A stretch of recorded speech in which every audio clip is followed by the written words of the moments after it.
Liftoff. Hello, everyone. Welcome to the Thursday, April 3rd, Montgomery County Board of Commissioners meeting here in Lower Merion. We'll start with our Pledge of Allegiance, and I will ask our, who do we got here? I will ask our Township Manager here, Ernie, to lead us in the pledge. Thank you.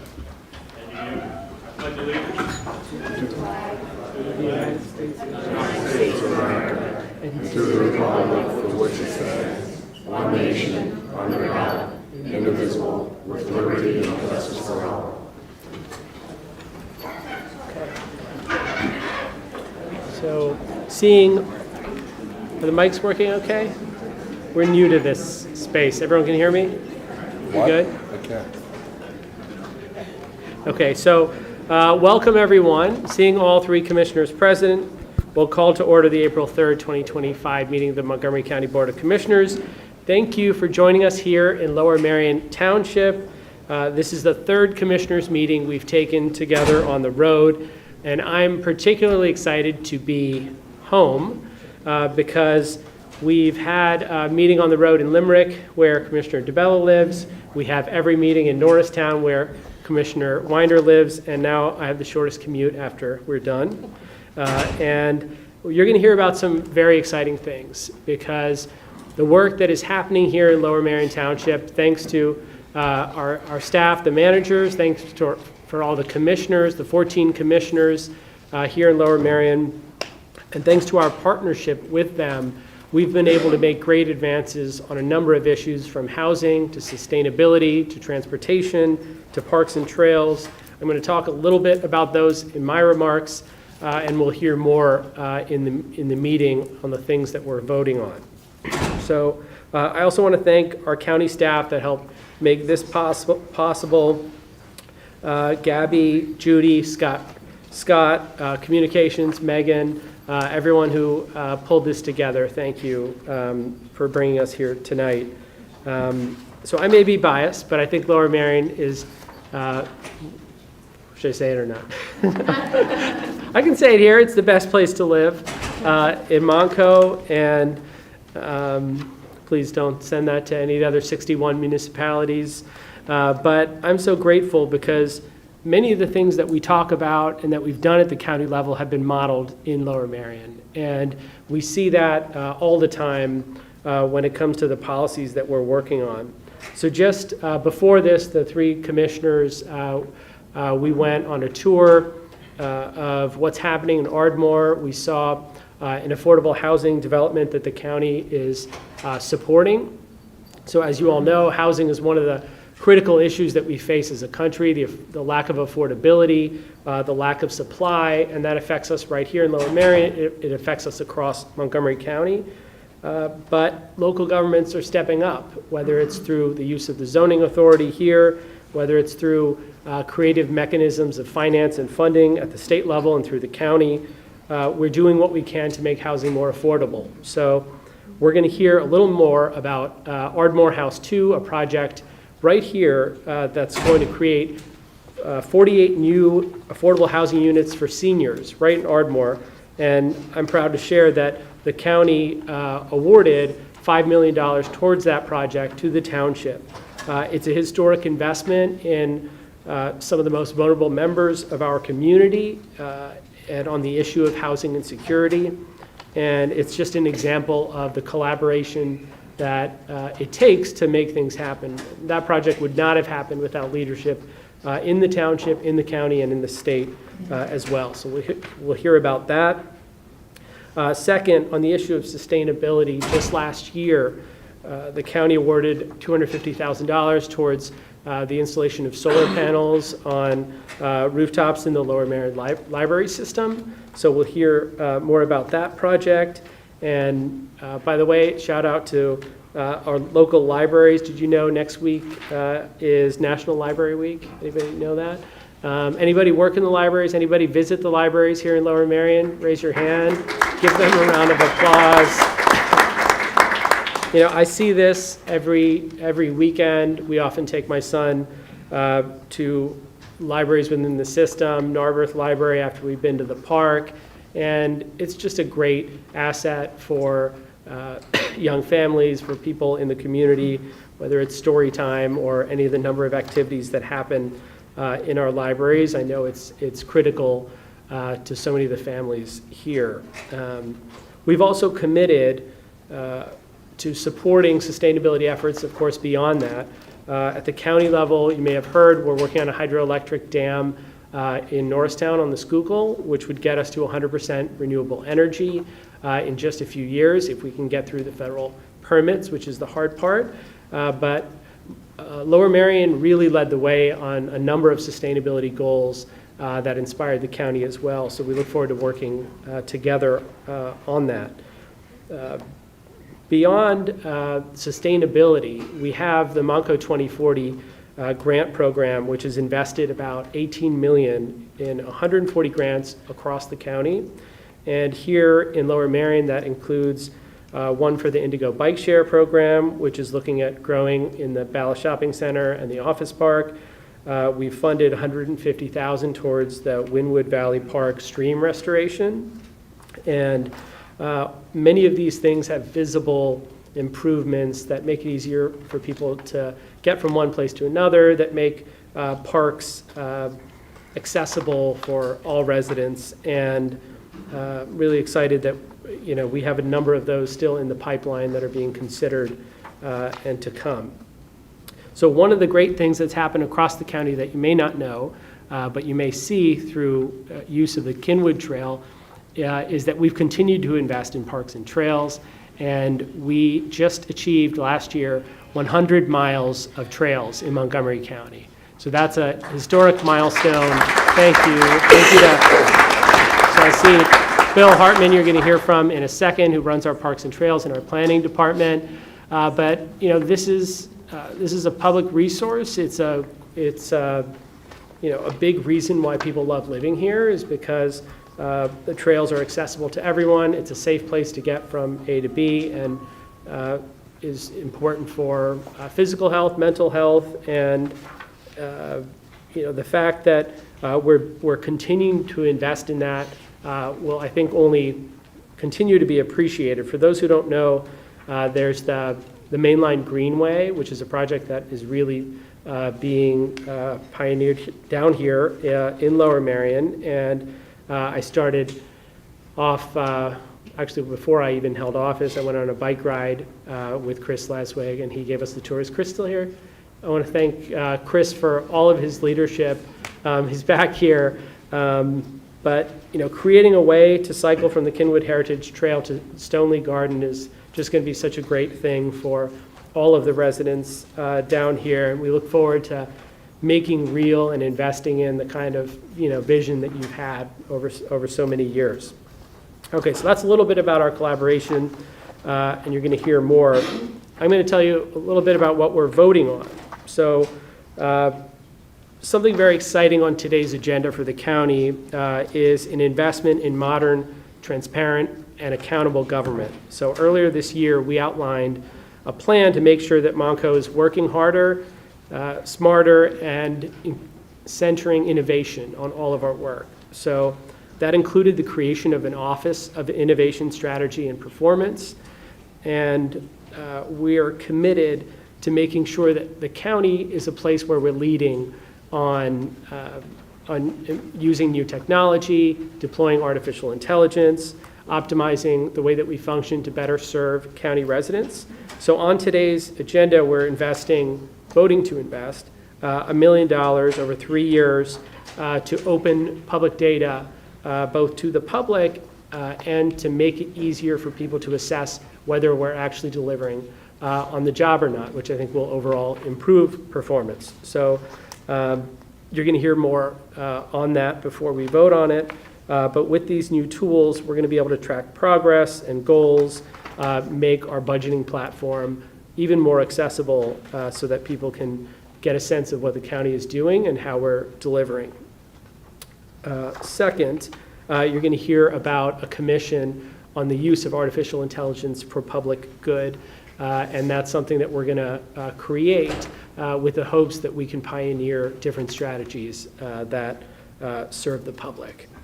So finally, on my comments, I want to note two things about the month. So April is National Autism Awareness Month, and we have today some representatives of the ARC Alliance, which is the largest national community-based organization dedicated to advocating for and with those with intellectual and developmental disabilities. I think the CEO, Pat Leo, is here. Are you here?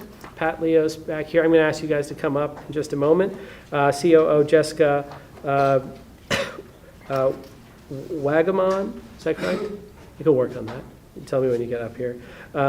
Executive Director, plus Tim Quinn, a Monco resident with autism, and his mom, Pam, is here tonight. So I want to take a moment to thank you all for serving as advocates for individuals with disabilities and for the autism community at large, and invite you all up for a commendation for your work in the community. So please come on up. Thank you.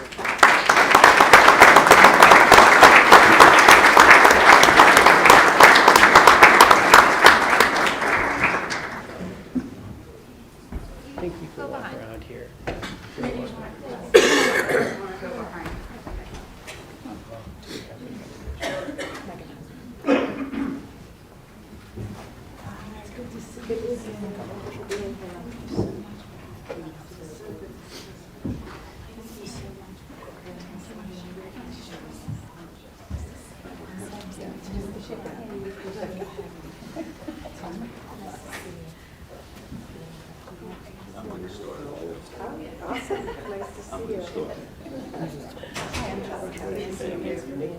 No, I'm the mom.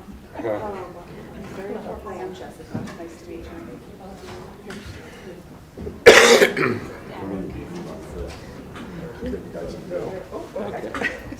Oh, Tim, yeah. Commissioner. You stand next to it. Yeah, this is it. All right, folks. All right, one, Let them see your one, face. 2, 3. Bring that down a little bit. Down a little bit so I can see your face. All right, Okay. 1, 2, 3. Thank you. Thank you. Thank you so Did much. a good job,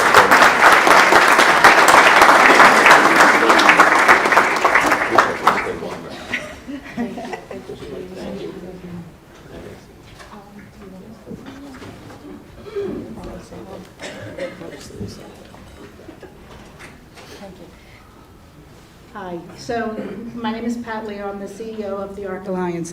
The ARC Alliance has been providing services in Montgomery County since 1951. We serve individuals with intellectual developmental disabilities and autism. We serve early intervention services, support coordination, and guardianship. We are very grateful to the commissioners in Montgomery County for their continued support, and for all of the individuals. I thank you on behalf of the ARC Alliance, as well as all the individuals we serve in the county that depend so much on the services we receive. I know there's a lot of concern right now, but we have great support here in Montgomery County, so thank you.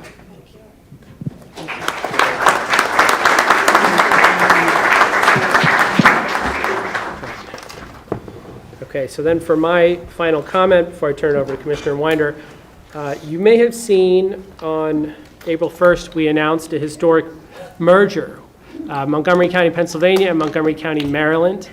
And,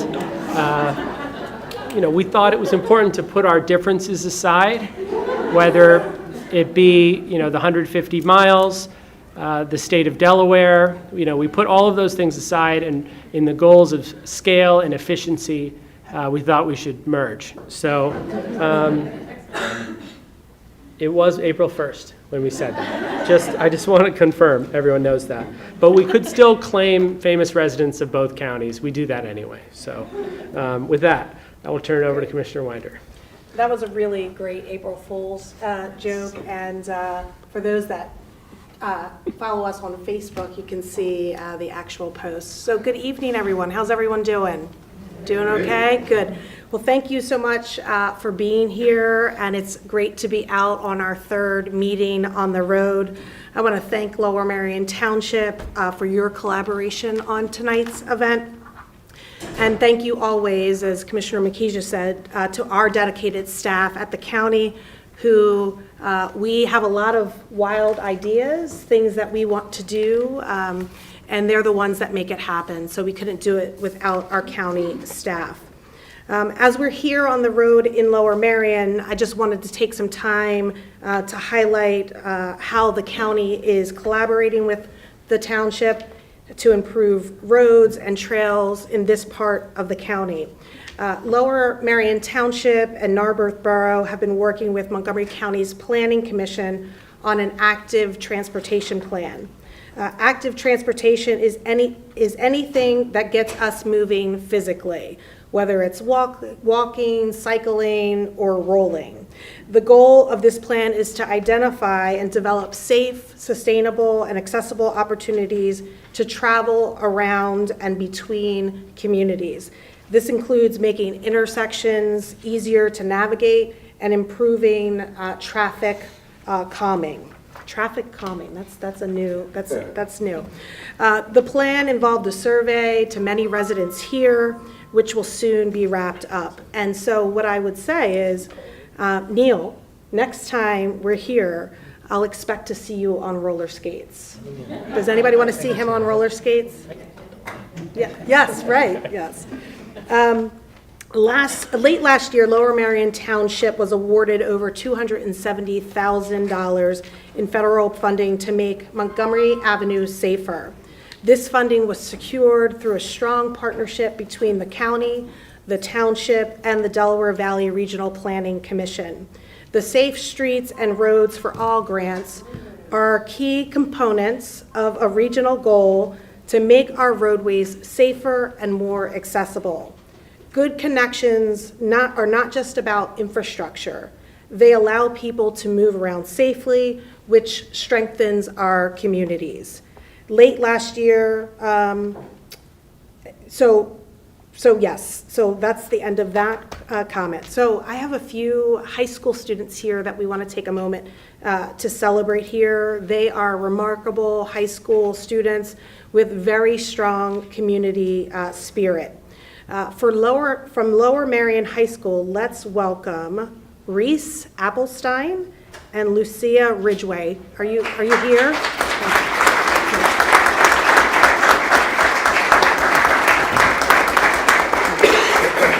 So I'm going to have you stand right up here for a second while tell everybody what great things you've done. So Reese and Lucia are the joint winners of Lower Merion's 15th annual Amazing Ace competition. This contest raised over $17,000 for good causes. Reese performed a dance and lip synced to Madonna's classic hit Vogue. Who loves that song? We're not going to make you do that here tonight, but I'm sure it was great. Addict Philly, a youth center that caters towards LGBTQ plus persons that need support, will be the recipient of Reese's contest earnings. And Lucia participated in the competition as a caricature artist, drawing members of the audience as a caricature in under 1 minute. Also while pretending to be actress Jennifer Coolidge. She chose World Central Kitchen as her charity, which works to provide life-saving food relief to victims of disaster around the world. Lucia also had family impacted in the LA wildfires, so she performed with them on her mind and in her heart. And from Harrington High School, we have Sam Bay. Where is Sam? Sam, come on up.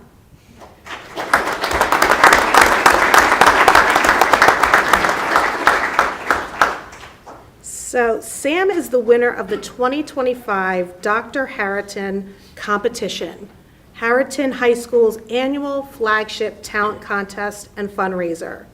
In its 18th year, students raised over $61,000 for the Jerseys for Kids Foundation and the Lower Merion Township Scholarship Fund. Sam performed an interpretive dance. And I love his reason for why he decided to participate in the competition this year. His older brother took the same stage back when he was a senior, and let Sam be in his act. So we'd like to congratulate these students for your achievements. Not only are you talented, but you also stepped out of your comfort zones to lift others up and make a difference. Not just a home, but everywhere those charity dollars will serve. So congratulations to the three of you. And we'll invite you up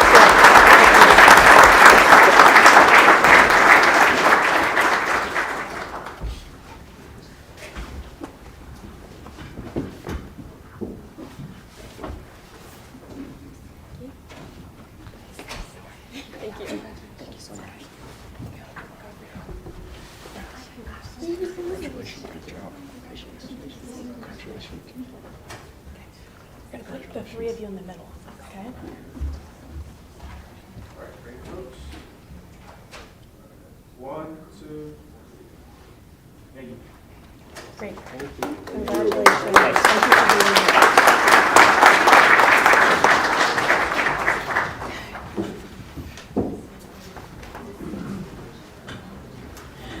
Next up, we're inviting all school students from across the county to unleash their artistic talent this season.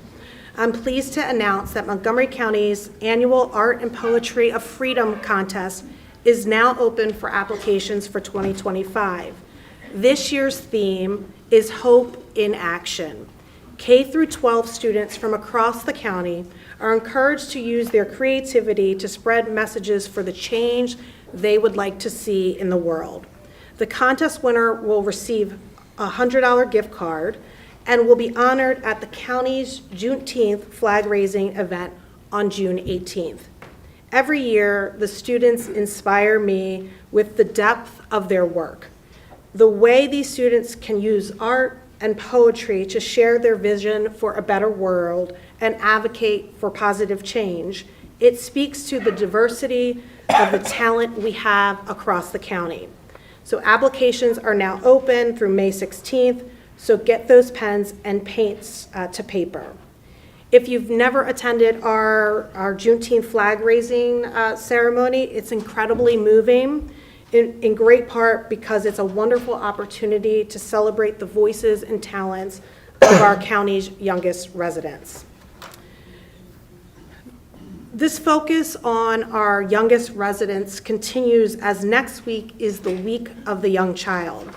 It's a nationwide movement to uplift the importance of early learning and recognize the people who help our children grow and thrive. As a working mother myself with a 4-year-old at home, I know the challenges that parents face as they bring young children into a rapidly changing world. And I couldn't have gotten through the last 4 years, and Stephanie understands, and so does Neil.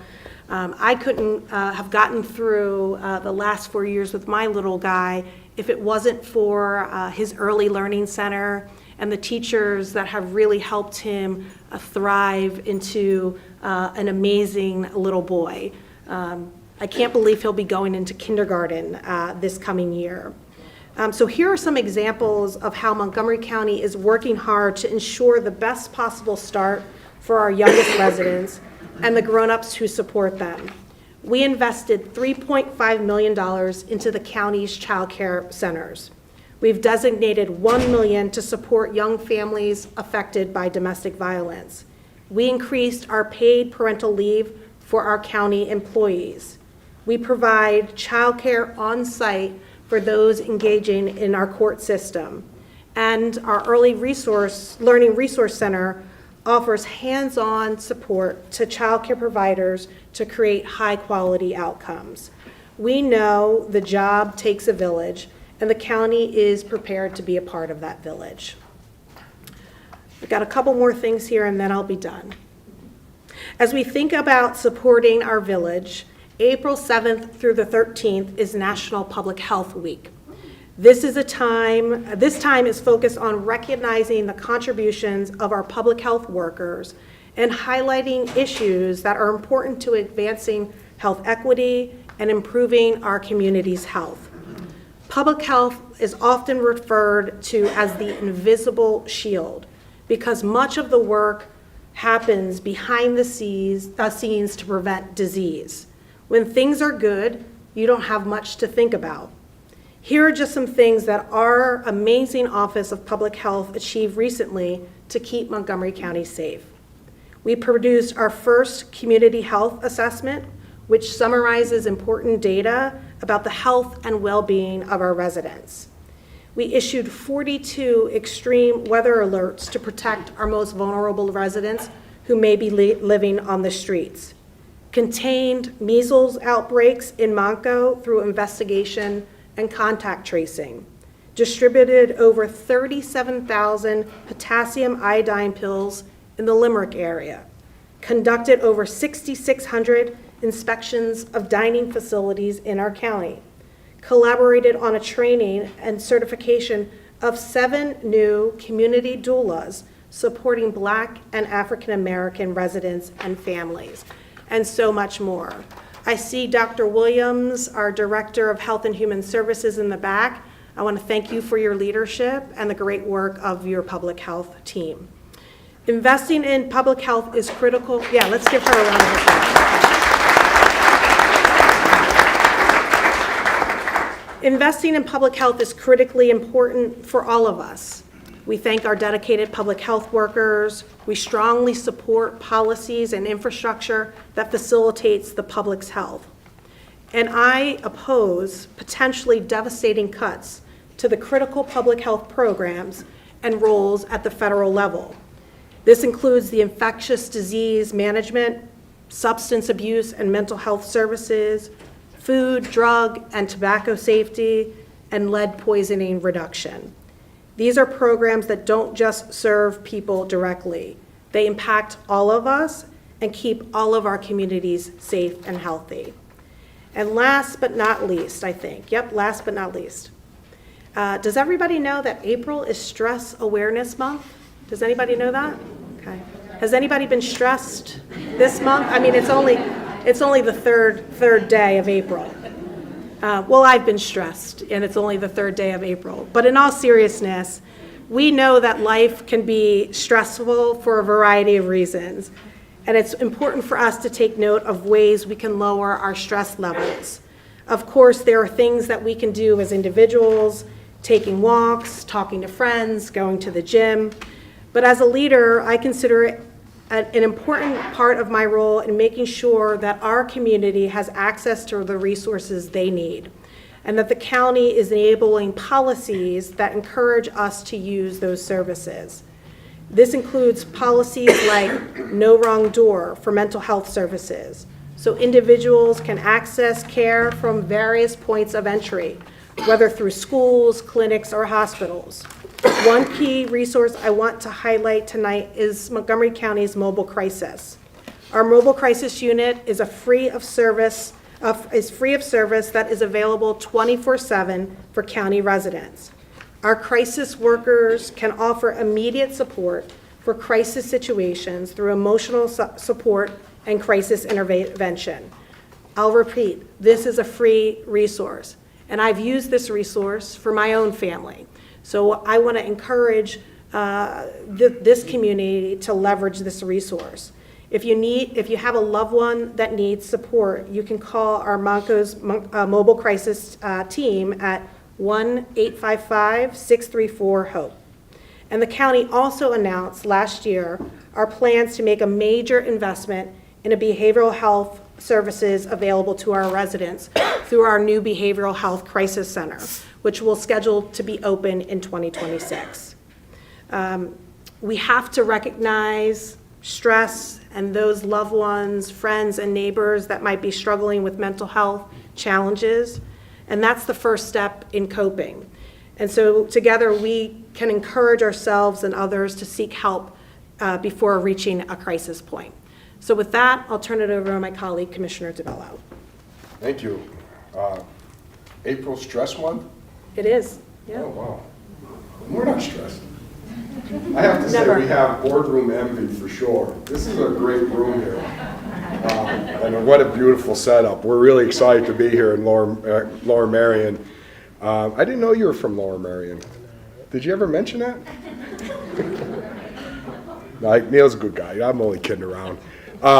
So we're really excited to be down here. And let me ask you a question. One of the big things that as 3 commissioners that we did last year right out of the chute back in April was we opened the Mill Creek Bridge. Who's excited about that?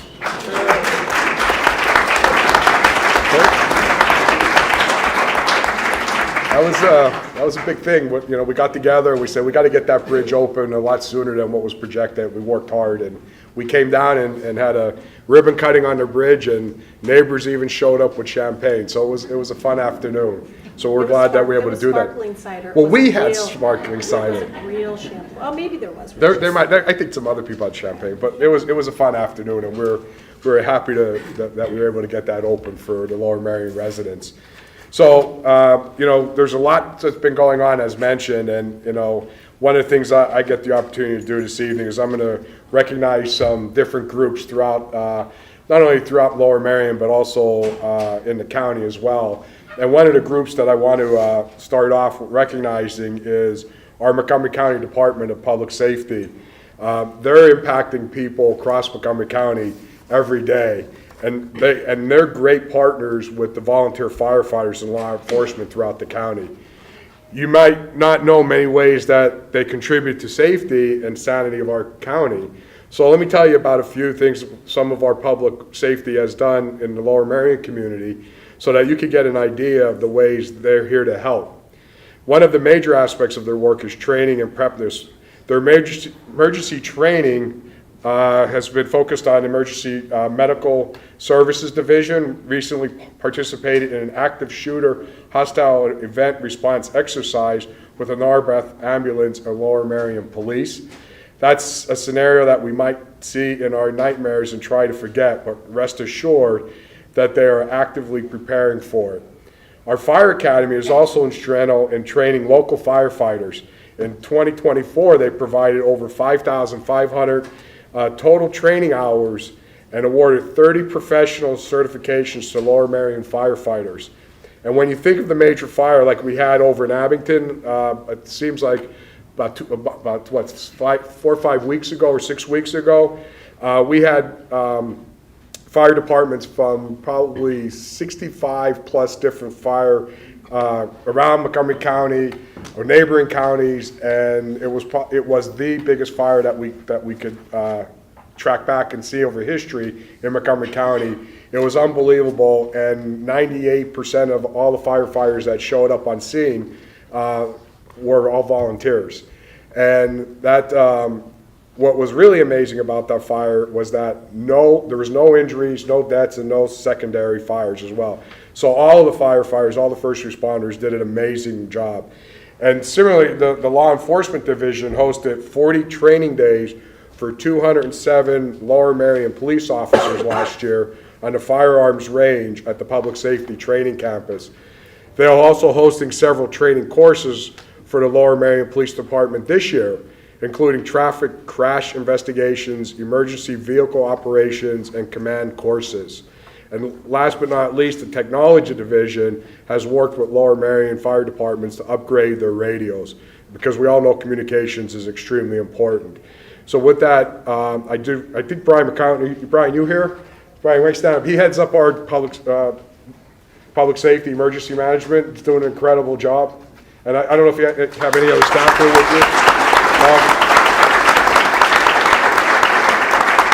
So thank you for everything that you're doing. And you have to excuse me, I think I have spring allergies because I'm all a little stuffy as well. So, a couple other things that we have in the Emergency Communications Division, that's who answers the phone when you call 911. They dispatched over 34,000 calls in Lower Merion Township in 2024, and almost 7,500 calls year to date in 2025. Hazardous Materials Response Team has made 3 responses to Lower Merion Township in the recent years, and we have a UAV, or better known as our drone team, responded to 4 incidents in Lower Merion in 2024. And it's a partnership with Lower Merion Fire Department, and our Urban Search and Rescue Team is deployed on any technical rescue in Lower Merion Township. That team has responded to a few notable incidents in Lower Merion in the past few years. There was a stormwater drain rescue in Bryn Mawr, as well as a trench rescue in Bryn Mawr, and a collapsed deck in Gladwin. These are the folks that are not afraid of confined spaces, so another big thank you to our DPS team. They are invaluable service to the Lower Merion community and the whole county at large. So some other things I want to talk about. We have some volunteer organizations. I think some are here this evening. So let's see. Yeah, so when I read out your name or your group, please stand up. And we'd like to recognize you because April is National Volunteer Month. And in honor of that celebration, we wanted to spend a little bit of time in recognizing a few volunteer organizations. And at the end, we have everyone, at the end, we'll have everyone come up for accommodations, and we're going to take a photo. So just to start with talking about public safety and the importance of our first responders in the county, it's important to note that the vast majority, as I mentioned, the vast majority of our firefighters, EMT, first responders in the county are volunteers. So if you're out and about and you see anyone that's part of the firefighters or EMT, please take a moment and thank them for their service. Because when the time calls, when we're running away, they're running in. So they're a valuable resource throughout Montgomery County, and we thank them for everything that they do. As well as our police department. I know Lower Merion has an incredible police department down here working extremely hard to ensure the health and safety and well-being of all Lower Merion residents. So I think here this evening we have Narberth Ambulance.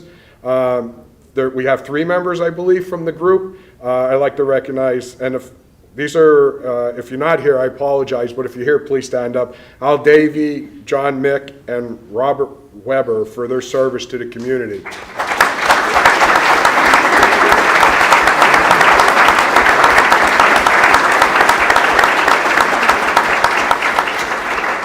So I'm told that Chief Mick is also a Lower Merion detective, so I guess he didn't have to leave the building to come here this evening. Next group, so please, we're going to bring everyone up at the end. We have organizations that are helping our seniors. We have ElderNet of Lower Merion and Narberth. We have Michelle Raymond here from ElderNet. Michelle, you here? So we appreciate all your care for the seniors, so thank you very much. We have Palm Center. Is anyone from Palm Center here this evening? No? We can clap for them anyway. Yeah, let's clap for Palm Center. There you go.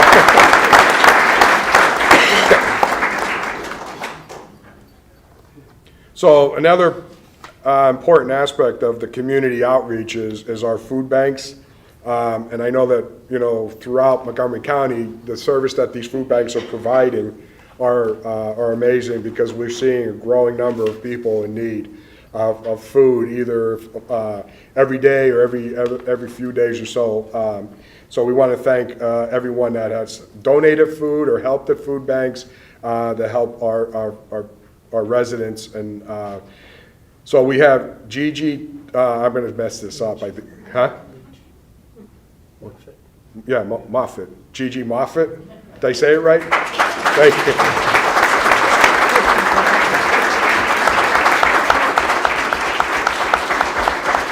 And anyone, you have some other people with you? So, awesome, great job. Is Ardmore Food Bank Pantry here? Yes. Oh, stand up.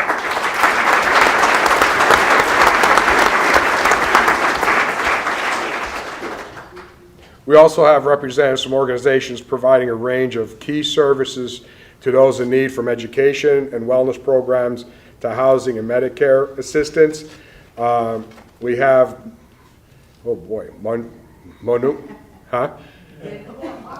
Miss Walker is here with us from Neighbors Helping Neighbors on the main line.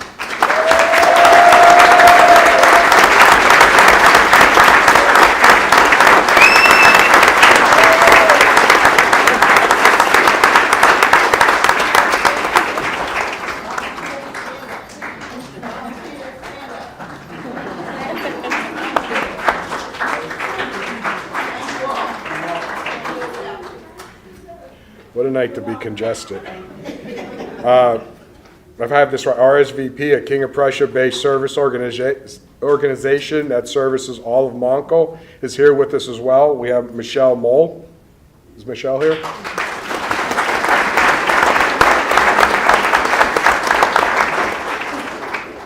And Gita Sev, oh boy. I apologize. Gita, pardon me? Thank you, there you go.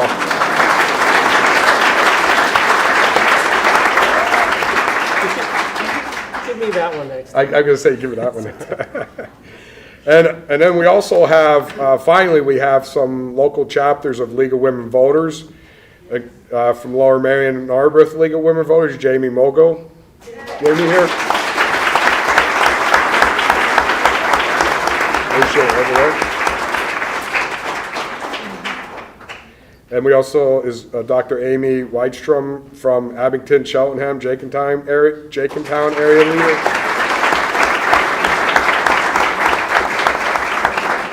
So thank you for promoting the importance of voting in our community. So with that, how about everyone that we called out, we'll bring them all at once. We'll have it right in front here. We'll take one big group picture, and then you have the.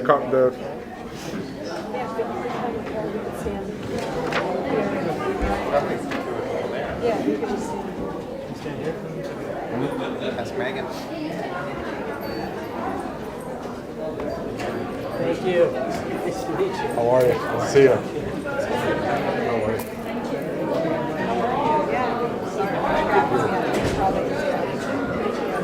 Yeah, nice to meet you. Yeah, I guess. Hey guys.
All right, thank you.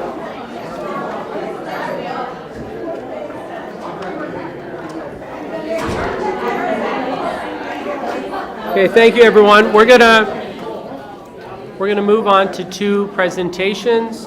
The first is on sustainability from Paloma Villa, who's the sustainability manager here in Lower Merion Township.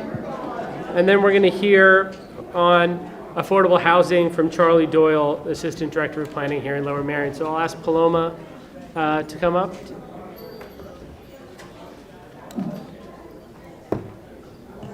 This on? Thank you.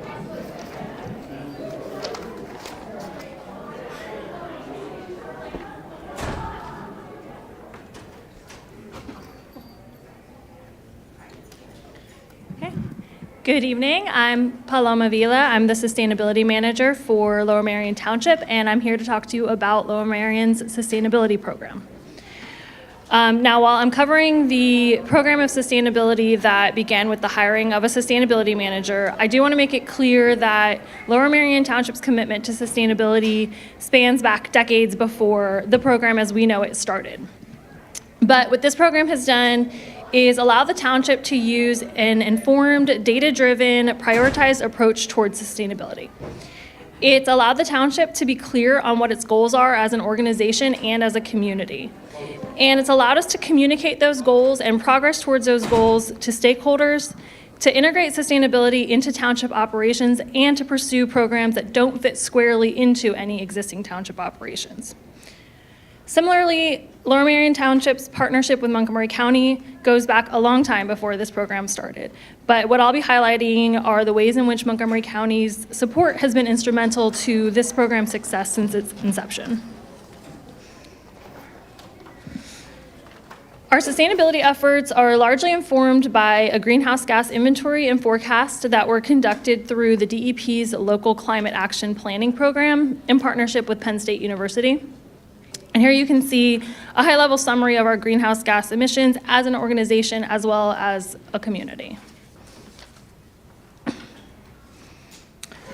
So after hiring its first sustainability manager and developing a standing sustainability committee on the Board of Commissioners, the township's first order of business was to develop its first sustainability plan. And Montgomery County provided crucial support throughout this process. We borrowed John Lesher from the Montgomery County Planning Commission to join me on the writing team. And with his expert guidance, we not only wrote the plan, but we planned the plan together. So we strategized together on how to best engage with community stakeholders and what the plan would need to be to ensure that it could be translated into policy. So John Lesher and I worked closely over nearly 2 years to conduct various means of outreach aimed at refining the township's sustainability goals and vision and developing implementable strategies to achieve those goals. And what resulted at the end of that was a very thorough, very comprehensive, but not entirely readable document. And this is another area where Montgomery County's support was invaluable. The Planning Commission, again, lent us one of their incredible staff members, Anastasia Summers, whose graphic design work made this into an aesthetically gorgeous, very readable, easy to follow, and easy to communicate plan. And on June 7th, 2023, the Board of Commissioners received the final draft of the sustainability plan. And that plan's available on our township website as well as all of the township libraries. Thanks again to the libraries for having that. And we really just couldn't have done this without the support of Montgomery County, especially John and Anastasia, who have the patience of saints and are a truly wonderful asset to the county, as well as they were an asset to us. So since the plan was received, we've worked on strategic and prioritized implementation. We've worked as an organization to integrate strategies into our operations, our capital improvement program, and our operating budgets. This is a list of some of the projects that we've been working on since the plan was received. And the first one listed is a program of installing solar panels on township buildings to generate on-site renewable energy. We were able to get this project into the capital improvement program almost immediately following the finalization of the sustainability plan, thanks in large part to federal subsidies and the award of a Monco 2040 grant, which you referenced earlier. We're also working on electrifying our fleet vehicles, installing electrical vehicle charging stations for public use, and on innovative compost pilot programs. For the sake of time, I won't list everything that we're working on, but you can see some of them here and on our township website, and I'm happy to answer any questions if there's time. I know this time is short today, though. Oh, thank you so much for your work, and I'll just say that, I appreciate that Lower Merion, you started when in terms of with Chief Sustainability Officer or Manager? 2021. 2021? Mm-hmm. Okay. So I'm really excited because we're trying to do that now at the county level, and you really set a clear model and example on how comprehensive we can be, both for the operations of the municipality, but then also the community as a whole. Do you have any questions? Does anyone up here have questions? Thank you for your presentation. Yeah, we'll do that. Yeah. Thank you. Awesome. Thank you. Thank you. Cheers. Thank you very much.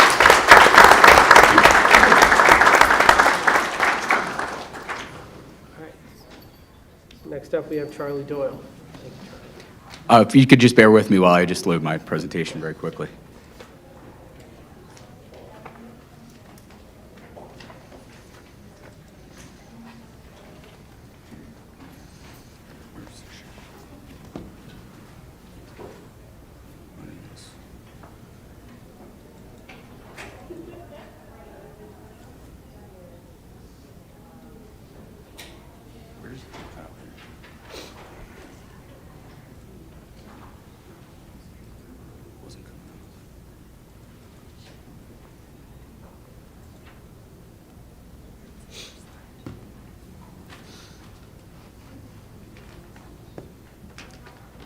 All right, thank you. Sorry about that. So before I begin, I'm Charlie Doyle, the Assistant Director for Building Planning here at Lower Merion Township. I'd like to express my gratitude to the County Commissioners, not only for your support, but the support of your staff, who have been crucial in assisting the Township and the Planning Department as planning partners. Without their assistance and without your help, we wouldn't be where we are right now, and leading to the true results that we've already seen throughout the township. So with that, I'll show you where we are and where we're going. The Township Board of Commissioners brought together a group of ad hoc Affordable Housing Committee members prior to my beginning here in 2021 as Assistant Director to address the affordable housing issue within Lower Merion Township. They've been in line with the policies that were established by the county to create and address issues related to access of quality housing that is safe and affordable for the variety of income levels. This ad hoc Affordable Housing Committee then guides the board priorities, which I'll be reviewing up here. One beginning with Ardmore House 2, following with that with zoning code reform, and finally housing incentives, needs assessment, and action plan that we're currently working on. So before I bring you into the goals and objectives of the Board of Commissioners, I'd like to bring the attention to our committee members, the Chair, Commissioner Stevenson, Commissioners both Sean Kramer and Gilda Kramer, Commissioners Woodring and Commissioner Zelov. We meet with the objective every month to create meaningful board policy consistent with the comprehensive plan, discuss national, regional, and local affordable housing news, and explore strategies through our housing analysis and research. So with that, our number one priority by the board for affordable housing is certainly the Ardmore 2 project. It's an exciting opportunity for the township to increase its stock of affordable housing through contributions to the township made by both the township, the Pennsylvania Housing Finance Agency, and of course you at the county, where the genesis for this project actually began when it was selected through pandemic recovery funds. So as a quick refresher of the project itself, it is a 48-unit multi-family affordable housing development for seniors age 64 and older. It's a 4-story building, 1 bedrooms, with varying levels of area median income ranging from 20% all the way to 60%. The township has dedicated their land for public parking, which is the existing use for that land use. Currently, the status of this project, the Board of Commissioners is set to review along with the Building and Planning Committee in the month of May. So how do we get to this point? Again, that seed funding that came originally from the ARPA funds from the county, and then the county also generously dedicated an additional $2 million for a total of $5 million in contributions to the almost $20 million project, and we thank you very much for that. In doing so, the township has also reserved 4 units for the county's Your Way Home program. The other funding mechanisms that were used were receiving the Pennsylvania Housing Finance Agency funds for a total of $13.2 million in LIHTC, or low-income housing tax credits, as well as $1 million from ARPA funds from Lower Merion Township and $700,000 from our Housing Trust Fund. We have consulting partners that we've joined with, both Human Good East and Genesis Housing, and anticipate construction to begin in the summer of 2025. Another goal of our board, our zoning code reform and incentives, really began with the 2020 adoption of our zoning code, where we adopted policies to promote moderate housing income levels for incentive of a 4-story addition to a multifamily building. So that required things like creating new definitions, which may seem very obvious, but essential to nail the semantics there. As well, so things like affordable housing being at 30% of the gross income of your, that includes also any utilities that you'd have, as well as moderate income housing, where we define that as 80% of the AMI, or area median income.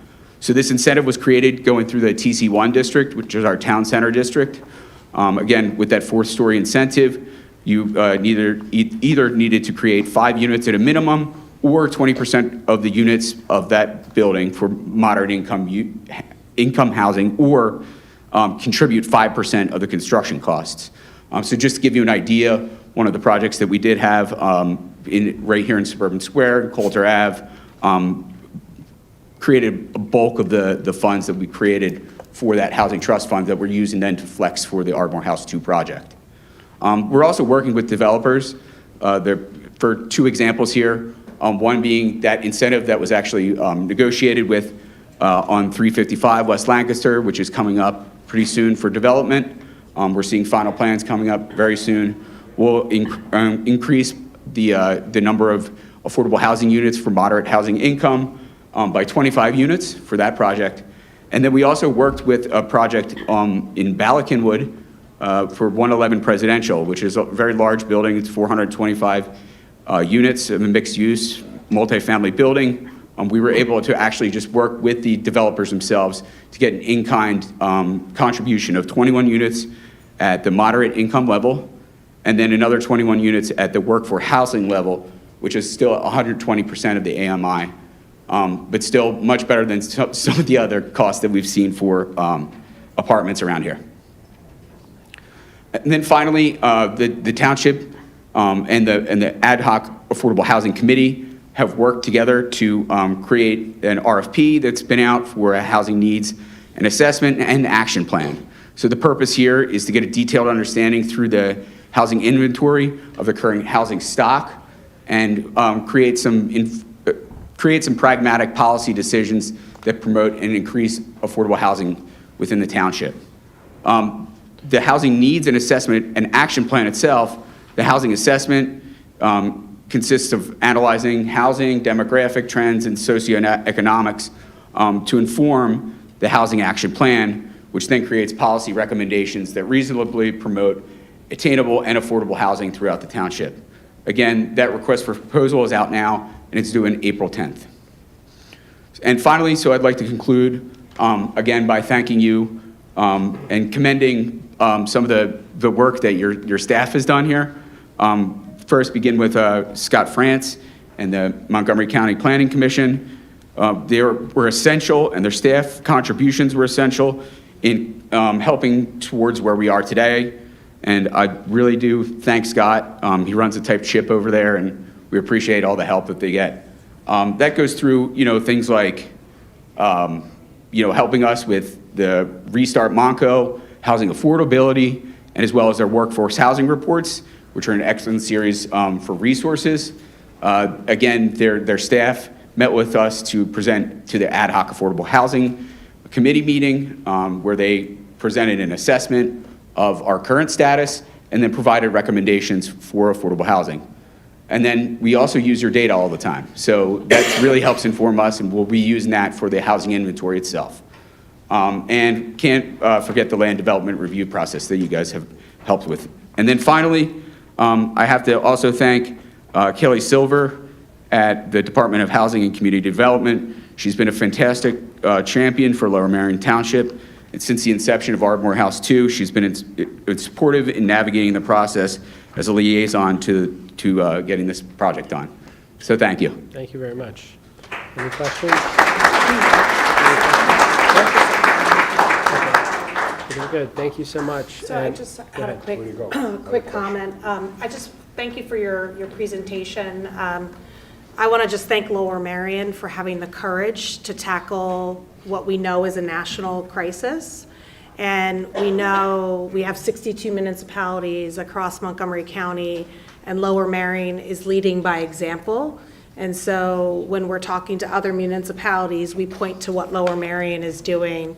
I know that affordable sometimes gets a bad name, but we need to change the narrative around what affordable actually means. So I want to just thank you for your leadership and for Lower Merion for having the courage to build more housing so people can afford to live in this great community. So thank you. Thank you. Yeah, and I'll just add one thing, which is, on the tour we just went on, it's important to think about the full mix of housing options and possibilities. And, we need more affordable housing. We also just need more housing across the board. And there have been creative ways to get more density, which is a good thing, because when you have people that are walkable to, the train, you have this lively Main Street, as we see in Ardmore. We all were just at a ribbon cutting at Wonder, which is, we'll talk about, which is quite a wonder. There's 17 different kinds of food that you can get from one kitchen. You should check it out. But we were just there. But just like you don't get those kinds of main streets and economic activity happening unless you have density. And so it's great to see, we were at Cricket Flats and a number of other developments in that area, which have provided more housing options as well. Got anything? Where'd he go? It's right here. Come on up front. He's hiding. Huh? Yeah, He's hiding. in the back. The covenants on the affordable housing, are they for indefinite, or they run out, or what happens with the sale of the property, or? So that gets recorded in the covenant for the deed for the property and is, in the life of that building. For the life of the building? Yeah. Then, and when you did the traffic studies, what did you see, an increase in traffic with that high density, or? Well, naturally, you're going to have the higher density you have, the more increased amount of traffic. It just depends on the modes that are being used. We've come to promote these projects as being mixed-use projects as well, to keep some livelihood going on in the bottom of these buildings as well. So we've been filling them with retail, office, and commercial as well. So it's not just one type of building. We're promoting the mixed-use style buildings as well. Right. I guess the intention is for many of the residents that would go in there to use the rail for the most part, or is that? Yeah, so that's a great question. So we did actually adopt, I didn't want to, belabor anything too much, but we did make adoptions upon recently expansion of the low-income affordable housing. So I was speaking before about, how important it is to really nail the definitions that you have within your zoning code Right. in order to address these. So one of ours was making sure that we nailed that low-income multifamily housing to make sure that we could expand what we already have, but then keep that curtailed, to what we have as existing right now, where then we can create policy later that would piggyback off of that, if that makes sense. Yeah. Okay, thank you. Thanks Yep. so much. Thank you. Thank you. Okay, so with that, we will move to the first public comment period. And this is for today's pending votes, resolutions, bids, and RFPs and contracts for this meeting. So if you have a comment on that, you have 3 minutes. If your comment is more generally about something that the county could do that is not on the agenda, we'll have a different comment period at the end of the meeting or after we finish these resolutions. So do we have any public commenters? Yeah. David Morgan?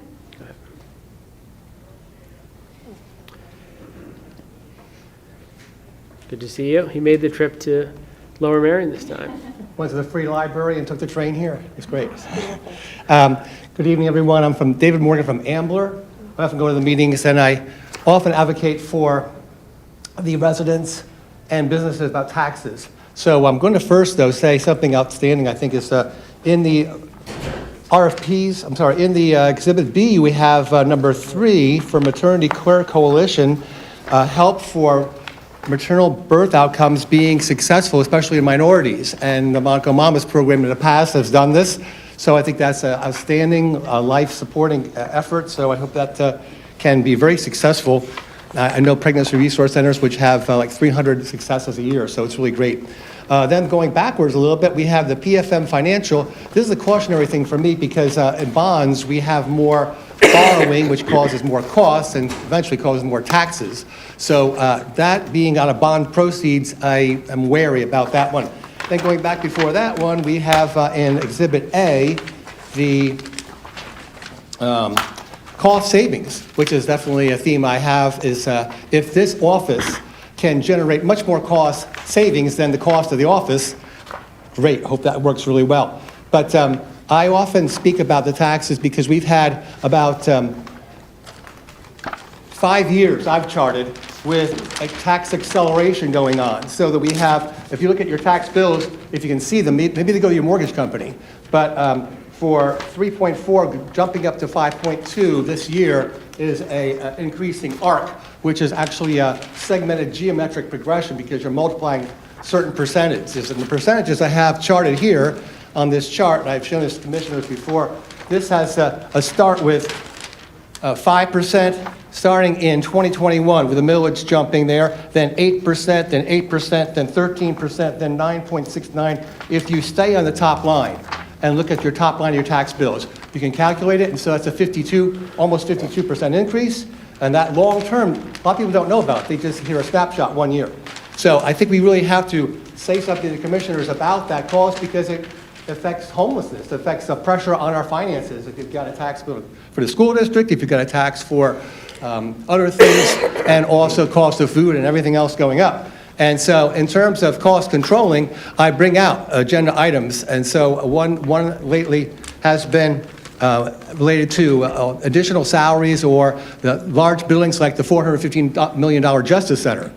So that these capital projects could be capped and made safe but ended so we can check them off. But they seem to go rolling each year, 5-year plans.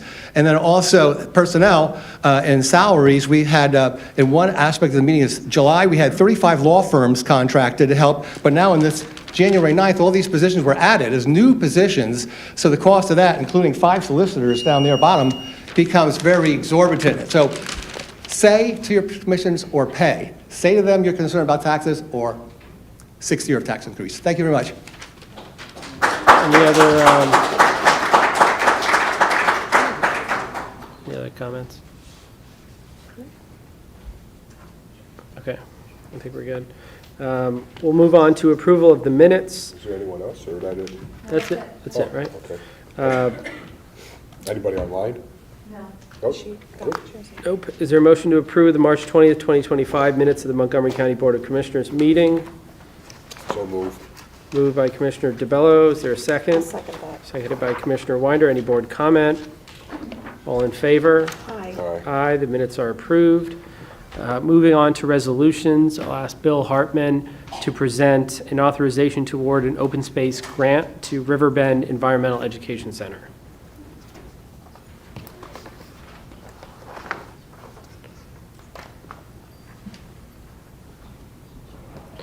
And I'll just make some comments. I'll let you. Bill, do you want me to go first, Bill? Sure. I'll just give you a minute. So I'll just give a little bit of background. You'll hear from Bill as well as Executive Director of Riverbend, but for those of you, anyone know what Riverbend is? You know it? You know Riverbend? Yes, you start clapping. If you know it, that's the right response. But Riverbend is a fantastic place where kids learn about the environment. It's been a cornerstone of environmental education in our community for 50 years. I was proud to celebrate that with them last year. Every year, 10,000 students visit the center. It's right here in Lower Merion at the bend of the river on the Schuylkill. And kids have the opportunity to learn hands-on about conservation. So over the past several months, Riverbend has been actively raising the funds to try to purchase land that is adjacent to their current space and center. It's vacant land. It's 1850 Spring Mill Road is the address, and the goal is to preserve that for community use. So today, Bill is going to tell us about the Open Space Board's recommendation on this and the grant funding that we can provide. Yes. Thank you, Commissioners, for having me tonight and for providing that brief introduction. I'm going to repeat a little bit of that, so bear with me as we go through here. But yes, at our February 26th Open Space Board meeting, the County Open Space Board did unanimously recommend an open space grant award of $400,000 to Riverbend Environmental Education Center to assist in funding Riverbend's acquisition of the 4.2-acre privately owned property that you just referenced in Lower Merion Township. And tonight, we're seeking your approval to allocate these grant funds to Riverbend. As you know, Riverbend is a revered environmental education center in Lower Merion with a mission to connect people to nature and equitably advance environmental literacy through outdoor STEM education and free play in nature. In 2024 alone, Riverbend welcomed nearly 12,000 students for environmental education, 70% of whom were low income. Riverbend is the largest environmental education program for Montgomery County schools. And this map shows Montgomery County, obviously, and you can see Riverbend at the top of Lower Merion Township down in the lower right-hand corner. If you could jump to the next slide, please. Great. Before entering Riverbend's 30-acre property, Sawmill Run, which is a tributary to the Schuylkill River, flows through an adjacent privately owned 4.2-acre parcel of land located immediately adjacent to and south of Riverbend's main property. Riverbend relies heavily on this section of Sawmill Run on this adjacent private parcel for its environmental programming, and the current owner has historically allowed Riverbend to use the stream for these purposes. So just to orient everybody using this slide right here, the property that's in orange or red is Riverbend's 30-acre parcel, and then to the south of that, you see in blue the 4.2-acre adjacent private parcel. And if you could jump to the next slide, please. Now we're zooming in a little bit more closely to where these two properties abut one another. Again, Riverbend's property at the top in orange and the 4.2-acre property in blue below. That dashed yellow line that you see on the right-hand side of the private property represents that portion of Sawmill Run that I was just talking about that Riverbend uses for its environmental education. So you can see that segment that runs through the private property that's so important to Riverbend. This adjacent 4-acre property is currently at risk of being sold, and the potential loss of access to those 175 linear feet of Sawmill Run on it would severely curtail Riverbend's ability to conduct the programming that's so core to its mission. The adjacent 4-acre property has also been heavily deforested and is currently in poor ecological condition, with the riparian corridor along Sawmill Run significantly degraded. In response to the potential sale of this parcel, Riverbend has been actively fundraising to acquire it to maintain and grow its program offerings, and once acquired, ecologically restore it, including along Sawmill Run. The property was appraised at $1.2 million, and Riverbend is striving to raise $1.4 million to buy the land and initiate its restoration efforts. Among other sources of funds, Riverbend has applied for a grant from DCNR's C2P2 program, which is a state agency and a state grant program, to assist in funding the acquisition. And if you could jump to the next slide, please. This is a outline and description of the funding picture as it stands today. I'm not going to go through these numbers specifically, but on the left-hand side, you can see how funds would be used, including the purchase price, and then some of the restoration work. And on the right-hand side, in that box, you see the current funding sources that are being sought or have been secured, with the top line being the $400,000 the county is proposing to provide as an open space grant. If you could jump to the next slide, please. Riverbend's acquisition of the 4.2-acre private parcel will result in several conservation benefits. This acquisition is consistent with the county's current comprehensive plan, Monco 2040, as listed on this slide. And from an outcome perspective, this acquisition will eliminate the parcel's development potential. It will preserve the stretch of Sawmill Run that's so critical to Riverbend's programming. It will create additional outdoor teaching spaces to support Riverbend's important mission. It will allow for the ecological restoration of 4 acres of severely degraded landscape and provide connections to adjacent local trails. The environment and the children of Montgomery County and beyond will be the beneficiaries of this acquisition. As I mentioned earlier, the Open Space Board did unanimously recommend an open space grant award of $400,000 to Riverbend to assist in its acquisition of the subject adjacent 4.2-acre parcel in Lower Merion. This recommendation was conditioned upon Riverbend obtaining DCNR funding pursuant to its grant application, or alternatively, similar funding from other sources. Thank you. Thanks. Do you have any questions? So before I ask, I'm going to ask Aaron to speak, Aaron Riley, who's the Executive Director of Riverbend. I'll just say it's gotten a little complicated in the last week or so, because it takes quite a bit of time to put together the kinds of resources for Riverbend to make this purchase. And in a competitive marketplace, sometimes the sellers just want to sell, right? So I think there was an impression initially that Riverbend would have the first right of refusal on this, that may have been more of just an oral commitment and not a signed agreement. And so there may be someone who is in the process of buying this space. However, there's a period of time, contingencies, where they examine whether they can build a home or have other uses on the space, and we're now in that space of time. And a home has never been built on this space before, so perhaps there's a chance that that's not possible.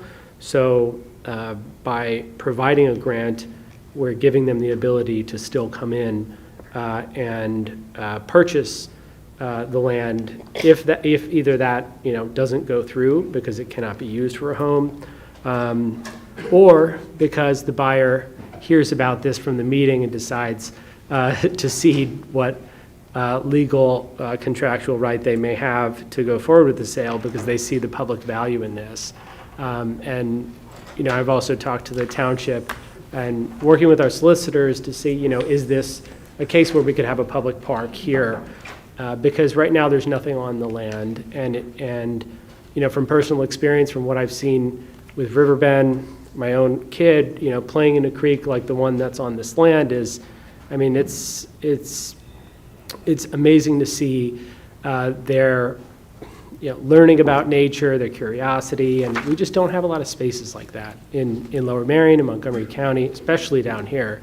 There are many more, actually, if you go up to the north and the western part of the county. But, that's where we are right now. But I'll ask Aaron Riley to come up and provide more information about this. Thank you.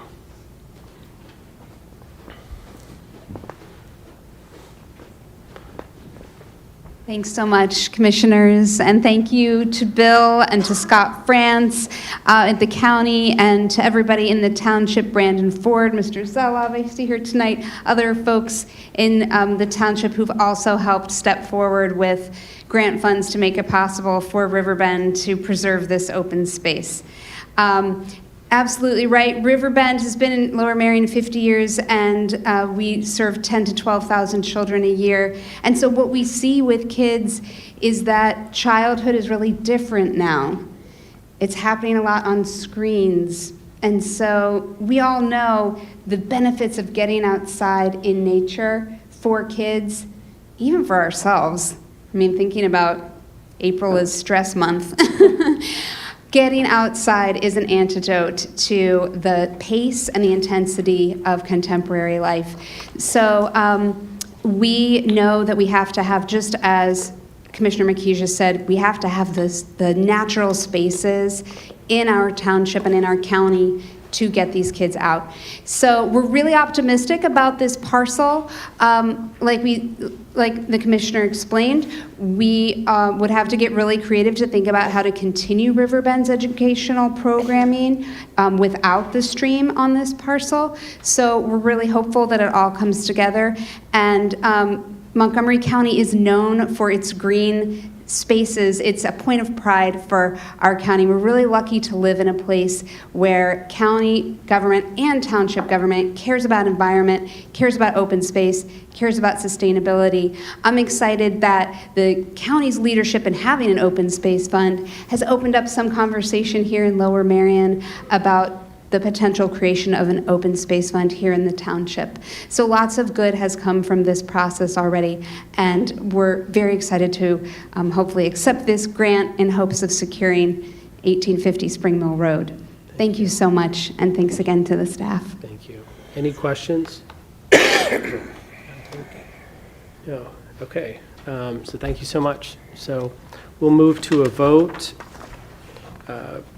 So this is an authorization for $400,000 in grant funding to award an open space grant to Riverbend Environmental Education Center as described by Bill Hartman. Is there a motion to approve resolution number 1? I'll make a motion. Moved by Commissioner Winder. Is there a second? Second. Seconded by Commissioner DeBello. Any board comment? All in favor? Aye. Aye. So the motion passes.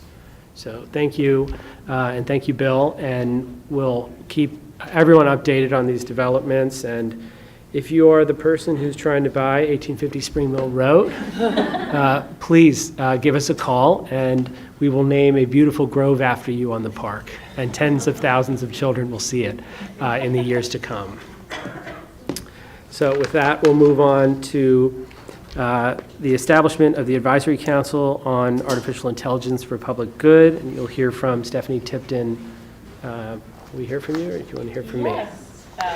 I'm happy to. Don't mind indulging me as I'm in double duty here. Okay, go ahead. Yep, we have a few slides just to talk about. So good evening, commissioners, members of the public. Stephanie Tipton, I'm Deputy Chief Operating Officer here in Montgomery County. So before the board today is a resolution to create the Montgomery County Advisory Council on Artificial Intelligence for Public Good. This council will help us take advantage of new AI technologies in a smart, thoughtful, and responsible way. To better serve our residents and improve how we work inside government. It's about using innovation to solve real problems while staying grounded in ethics, fairness, and transparency. You can stay on this slide, Gab. Yeah, you're good. So the purpose of the council is pretty simple, to make sure that Montgomery County uses artificial intelligence in a way that is ethical, effective, and people-focused.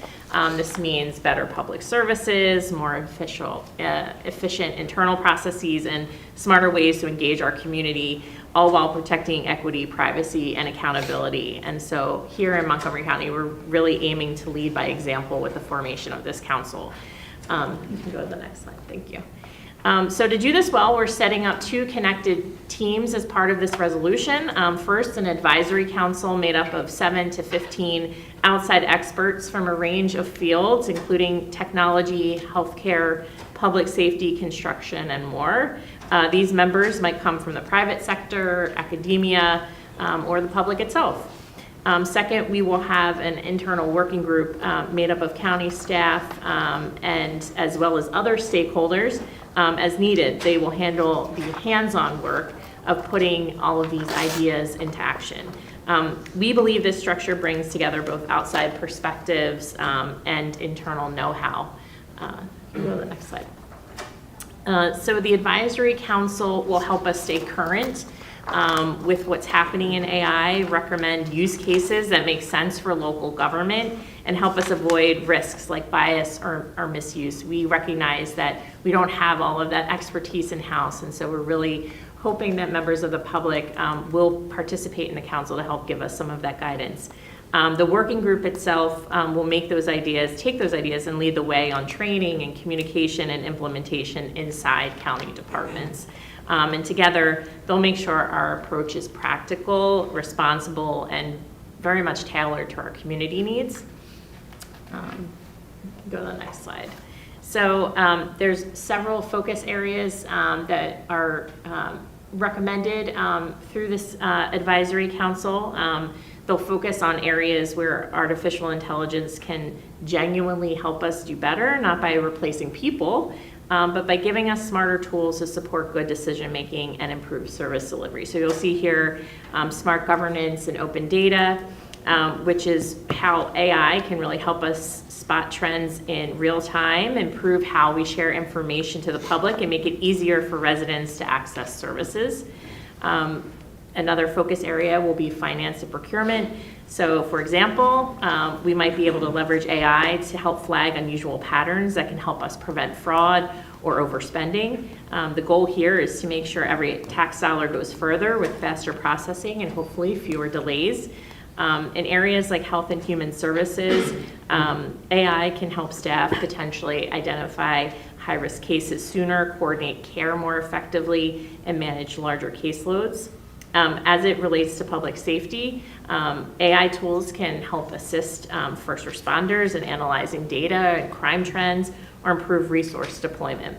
And lastly, another focus area for the council is legal, ethical, and regulatory compliance. And so we will be holding ourselves to a very high standard when it comes to fairness, privacy, and accountability. So this means making sure that we have very clear rules on how AI is used, making sure those rules are followed. Bias, discrimination, and misuse are risks, and this council will help us prevent them before they start. But across all these areas, the focus will be on transparency, impact for residents, and measurable results. So our next steps from here, you can go to the next slide, thanks. So if the resolution to create the council is approved today, here's what comes next. We will open up applications for people interested in serving on the council, so please look out for that. We will launch the working group and start building teams around various focus areas, and we'll begin laying the groundwork for meaningful, well-governed use of AI across the county. Thank you. We definitely believe that this effort will position Montgomery County to be a leader with the care and confidence as this technology evolves, and I respectfully ask for your support in approving the resolution today. Thank you. Happy to answer any questions. Thank you. Any questions? What was the focus teams, what was that? So let me just go back. There was a few focus areas, and I wouldn't say this is all inclusive. I think there's going to be things that emerge as we bring the group together, but these were the main areas. So smart governance and open data, finance and procurement, health and human services, public safety, and legal, ethical, and regulatory compliance. And this is really based upon where we have seen trends in the use of AI in local government. Okay, questions? No, thank you for your work on putting this together. Yes, absolutely. I'm very excited about this. I think there are many different opportunities for us to show how we can improve service and better represent our constituency through transparency, inclusion, and impact. And a lot is going to change in the next few years, more rapidly than we imagine. But in government, if we focus on staying ahead of the curve, we can make sure that we do the best by our residents. So thank you for putting this together. And I'll ask, is there a motion to approve resolution number 2 as described by Stephanie Tipton? I'll make a motion. Moved by Commissioner Winder. Is there a second? Second. Seconded by Commissioner DeBello. Any board comment? All in favor? Aye. Aye. Aye. The motion is passed. So finally, there's a appointment to be made to the Montgomery County Planning Commission as described in Exhibit G3. Is there a motion to approve resolution number 3 as described in G3? I'll make a motion. Moved by Commissioner Winder. Is there a second? Second. Seconded by Commissioner DeBello. Any board comment? All in favor? Aye. Aye. Aye. The motion is passed. Next, I'll ask Tony Brew, our Chief HR Officer, to present the personnel list.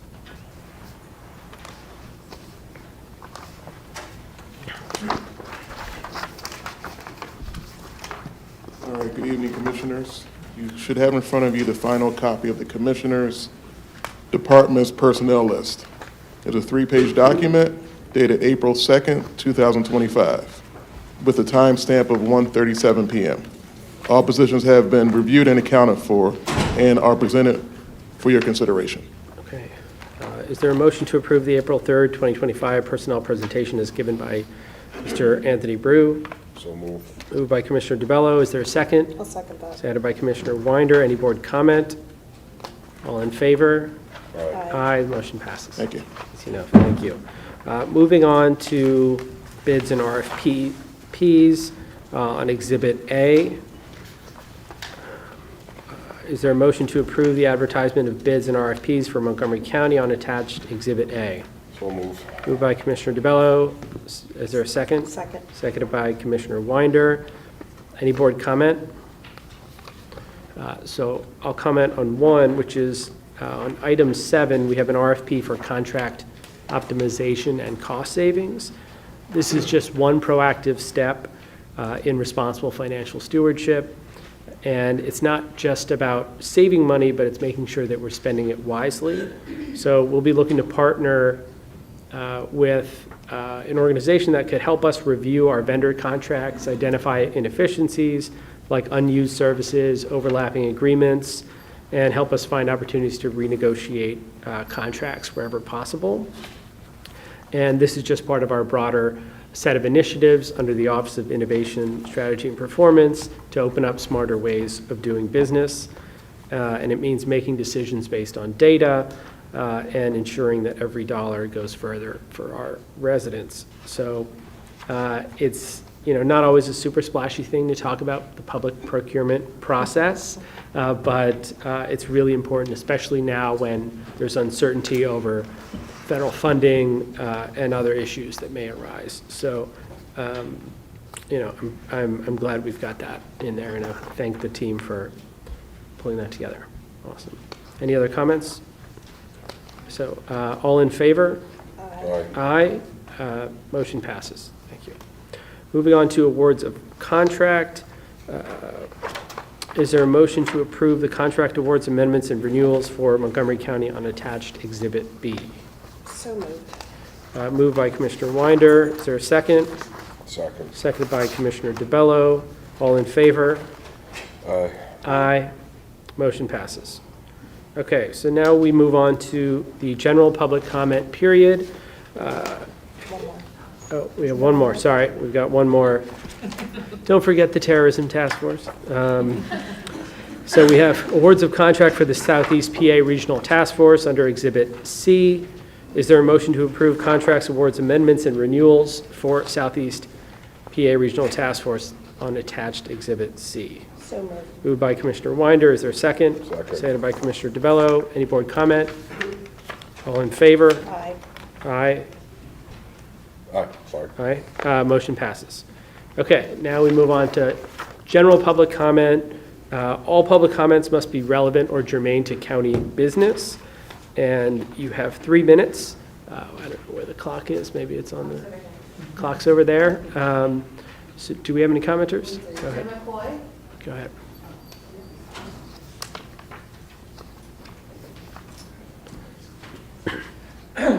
Good evening, Commissioners. My name is Jim McCoy. I'm the Chief of Lower Merion Fire Department. I'm here to do something a little different. I'm going to thank you for all your help and support. You're an important part of our everyday fire service, not only Lower Merion, but Montgomery County. Commissioner, you stole some of my highlights, I guess. Great minds think alike, so I'm going to talk a little bit about what we also do. First, I want to thank you for your support of the Fire Academy. Director Cavallano and his team run a phenomenal program for us. As you heard, last year, Lower Merion had 5,500 hours of training just at the Fire Academy there alone, on top of our in-house training. The certifications and knowledge are the foundation of what our firefighters need and use as we go forward every day. Your support when you opened up training of the rescue world a couple years ago and added that important piece to our firefighter training, where they leave now with not only confined space but vehicle rescue and other rescue operations, is a valuable part. You talked about Director McCown and his team at the EOC, which is invaluable to us. The toolbox that he brings to us with special operations is invaluable. Having the experts on site for hazmat, for confined space, for swift water, for all his special operations is a tool that we at a moment's notice can pick up and call and have somebody within our community very quickly. Your continued support for his assets is important. I hope you continue to keep that as a priority moving forward. But those tools are valuable not only for Lower Merion, but for everybody in Montgomery County. And the last is the message of you guys put your money where your mouth is, your tax program. Last year, you enacted the real estate tax program for all volunteer firefighters and EMS in the county. Your 100% support only piggybacks the rest of the communities in the area. Lower Merion started this, and I'll give you a little matrix that will only help you how this program works. In 2019, we had 24 firefighter and EMS personnel take advantage of that. This year, we have close to 50.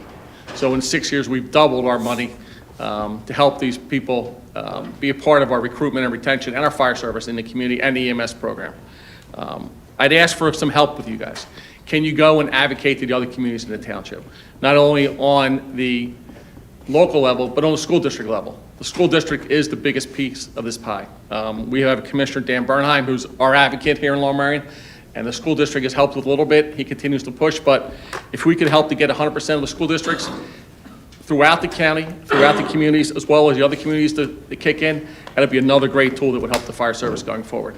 So again, on behalf of Lower Merion, we thank you for your support and help, and from everybody else, thank you. Thank you. Absolutely. Thank you for your service. And I'll just say, that's one of those examples where Lower Merion led the way and really gave us some guidance on the tax rebate. And for those who don't know, that was our first vote as 3 commissioners. We unanimously passed the tax rebate, and we're the largest county in the Commonwealth to have done so for first responders. And absolutely, we've got to get out to every township, because the biggest part of the bill is the school taxes. And if school boards can enact this and townships, that'll make a big difference. It's a big help. Dean Torndone, who I've known from Lower Merion, he was a great advocate for this. He helped us. We had a few growing pains like we're doing every first year, but they're far outweighed the positives versus the few stumbling blocks. So, thank you. Thank you. Thank you. Next comment? Rochelle Austin, Finlandberg. Rochelle. We'll move on. Randy Libros.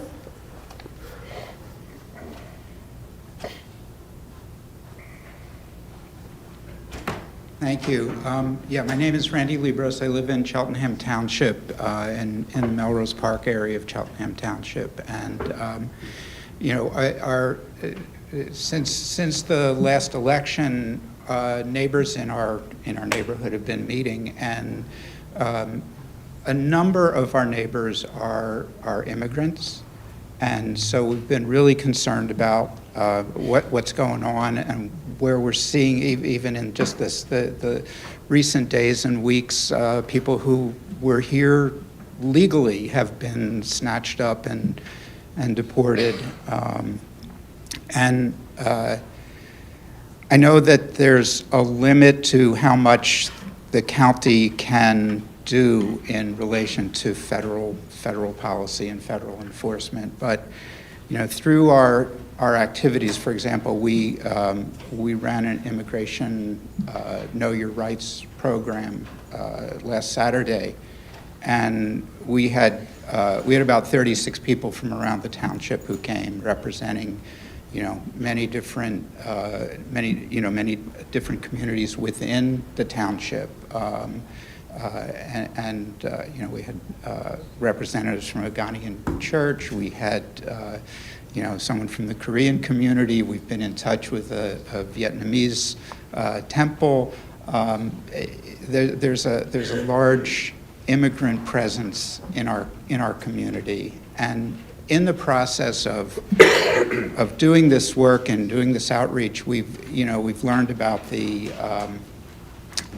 welcoming county resolution that has been recommended, and I'm just here to say we really think that's important. We really want to know that immigrants. We hear a lot about immigrants are contribute to our economy in so many ways, and that's all very true, but immigrants are also our neighbors. They're also our friends. And they're very vulnerable now. We really want to know that the county is there, in full support. So, thank you. Thank you. Well, I'll just take a moment to introduce, is Nellie here?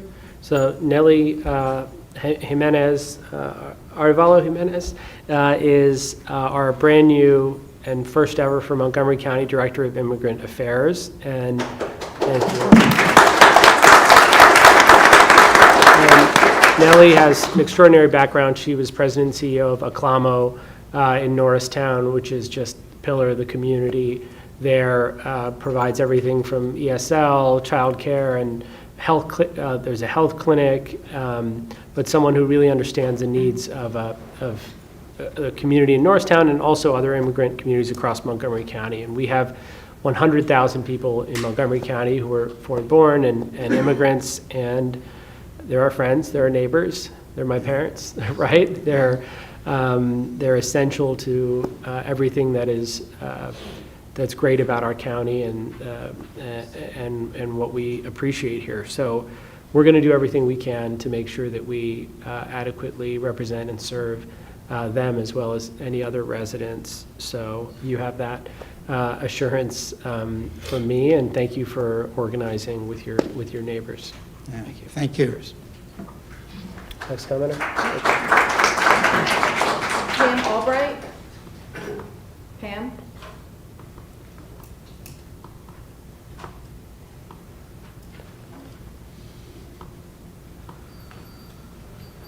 Hi, good evening. My name is Pam Albright. I also live in Cheltenham in the Melrose Park area. And first of all, I wanted to thank the commissioners for when everyone else was cutting out their DEI programs and their offices, that you actually added people to your Office of DEI, Diversity, Equity, and Inclusion. And I was really thrilled to see that you're taking a strong stand in that area. And also I was thrilled that you added a staff person to the Department of Immigrant Resources that you just mentioned. And I think that's a very positive step for our county. But I also wanted to encourage just having the welcoming county be like just to further strengthen the stand that our county is doing in support of our immigrant and refugee community.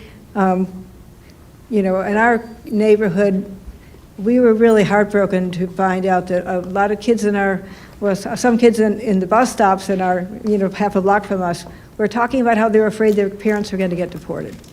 there was a real fear that kids were talking to each other about. And I don't like to hear that kind of trauma that our kids are experiencing. So I want us to be able to protect our neighbors and friends who are vital members of our community. And we don't want the kids and the families to be living in fear.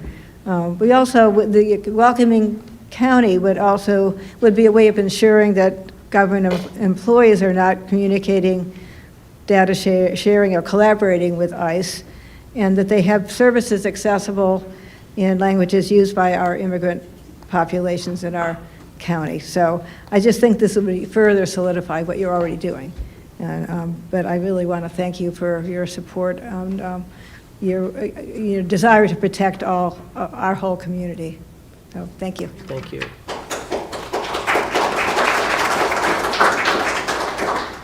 Jim Feldman.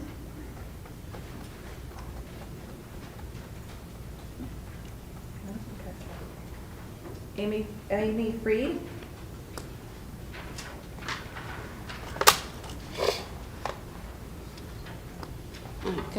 Good evening. I'm rising to encourage the commissioners also to adopt the welcoming resolution for immigrants. My grandparents were immigrants. I wanted to say that what's very essential about this welcoming act is the non-cooperation with ICE and their indiscriminate rounding up of both documented and undocumented immigrants that we've seen. One example of that is the man who was sent to El Salvador when he was sent by his parents here to escape gang violence and gang threats, and was by ICE deported without due process to El Salvador, into a prison in El Salvador. I also wanted to just, speak in favor of the fact that hopefully this resolution will continue after you have, as commissioners, have moved on. So while we might have a sympathetic ears here tonight, that may not be the case going forward. I'm not so naive as to think that this administration is the first to deport people who are undocumented without due process, but we have an administration now, a federal administration, that is scapegoating the undocumented, and we must have some sort of umbrella protection for them, not programs here and there. And I would also urge the commissioners not to allow the use now and in the future of the Montco Detention Center in cooperation with ICE, and that be written, that there be a resolution there or written somehow into the law. That is something that I don't think we should be participating in as a county. Am I allowed to speak on a completely separate issue, or do I have to? Sure. Yeah, okay, I got some time. All right. Just in terms of there's a development of the Melrose Park Country Club in East Cheltenham.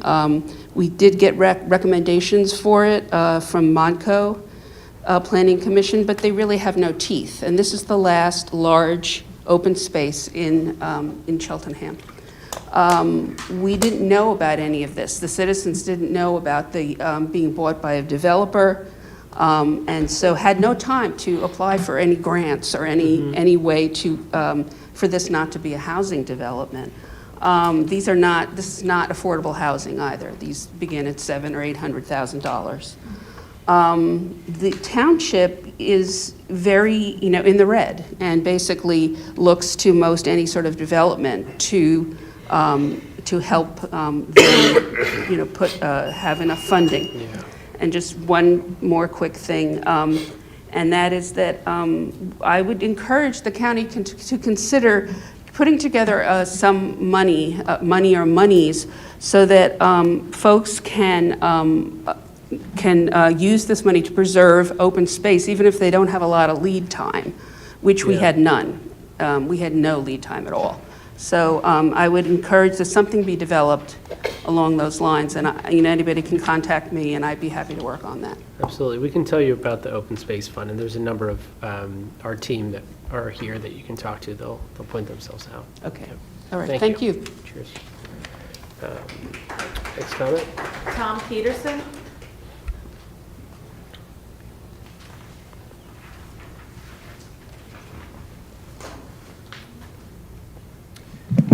Thank you, Commissioners. My name is Tom Peterson. I'm a 32-year resident of Montgomery County in Cheltenham Township. I'm also a 27-year small business owner.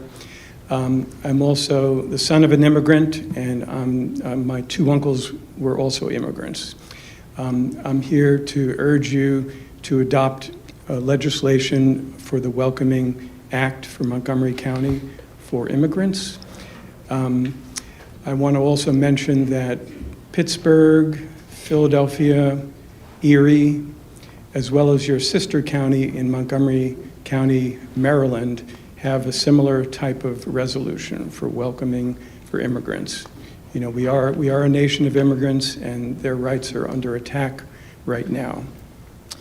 So I want to mention one specific thing that I believe this kind of a welcoming act would help with, which is that the police forces at the township level in Montgomery County would be looking for some sort of guidance about how they would interact with ICE if there were a raid, somebody was, tried to be removed from some sort of a business. The individual township police forces would be looking for some sort of guidance at the county level for what they would do in that sort of a situation.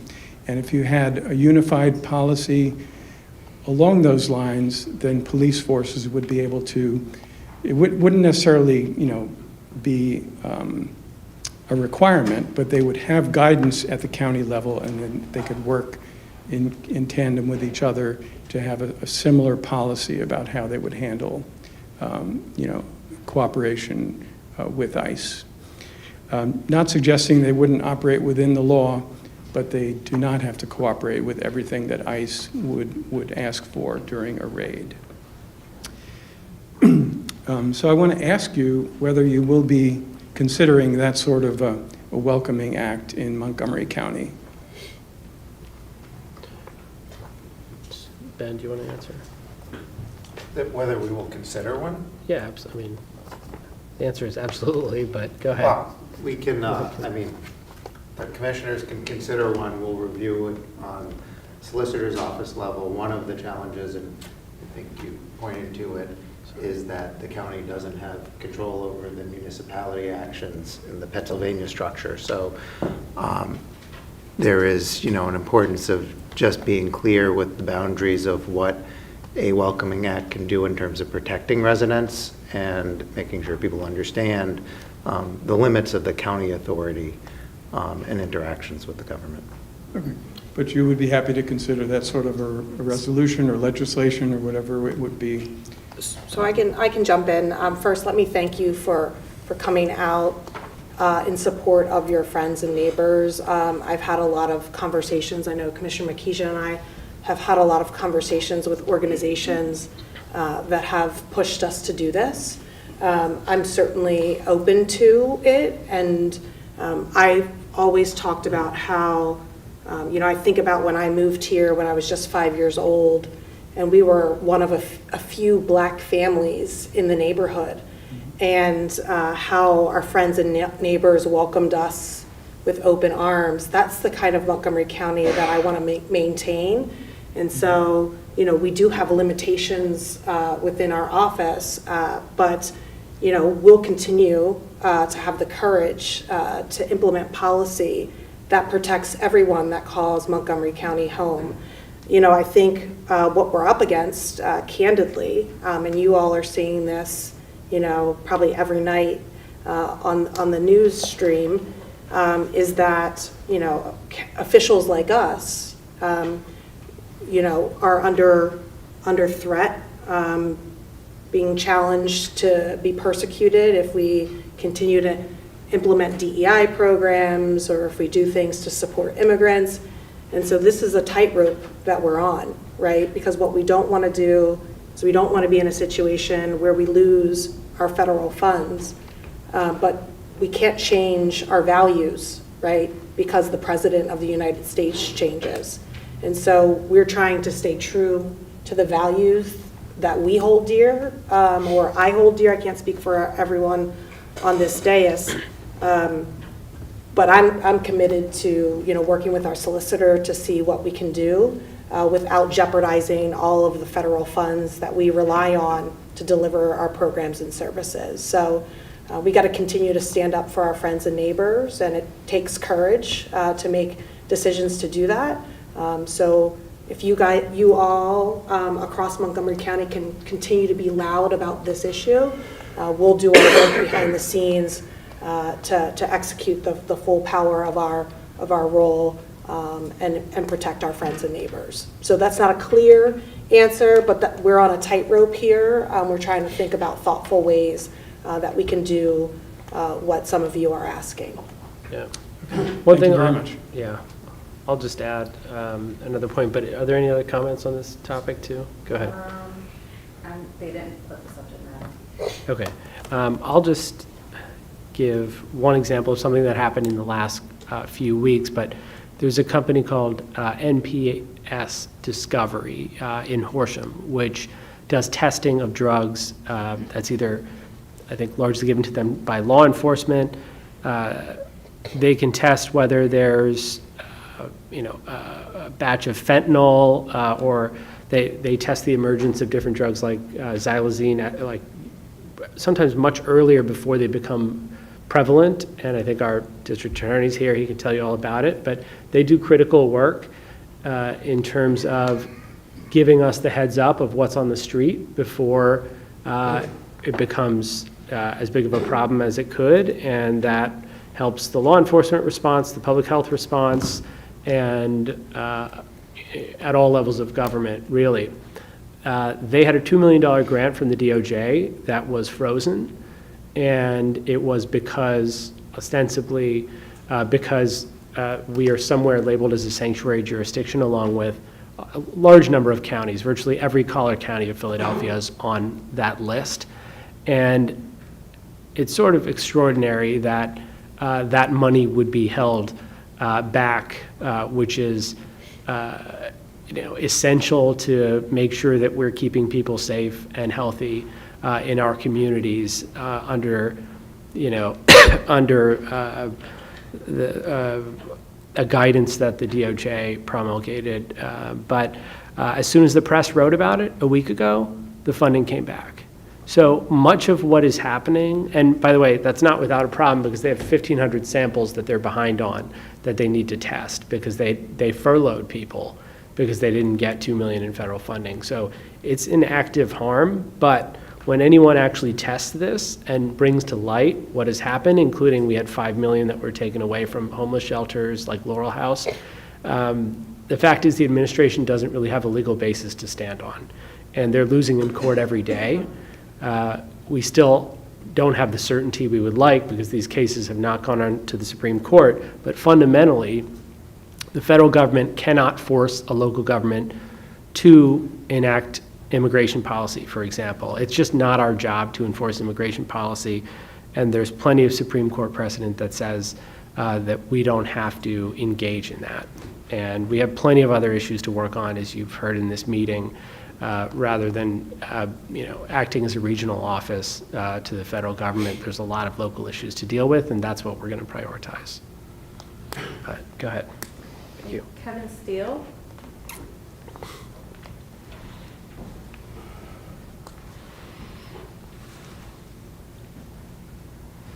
So, thanks for coming to Lower Merion. Welcome. This is a place that I have made my home for the last 30 years, and we feel very blessed to have the community here that we do.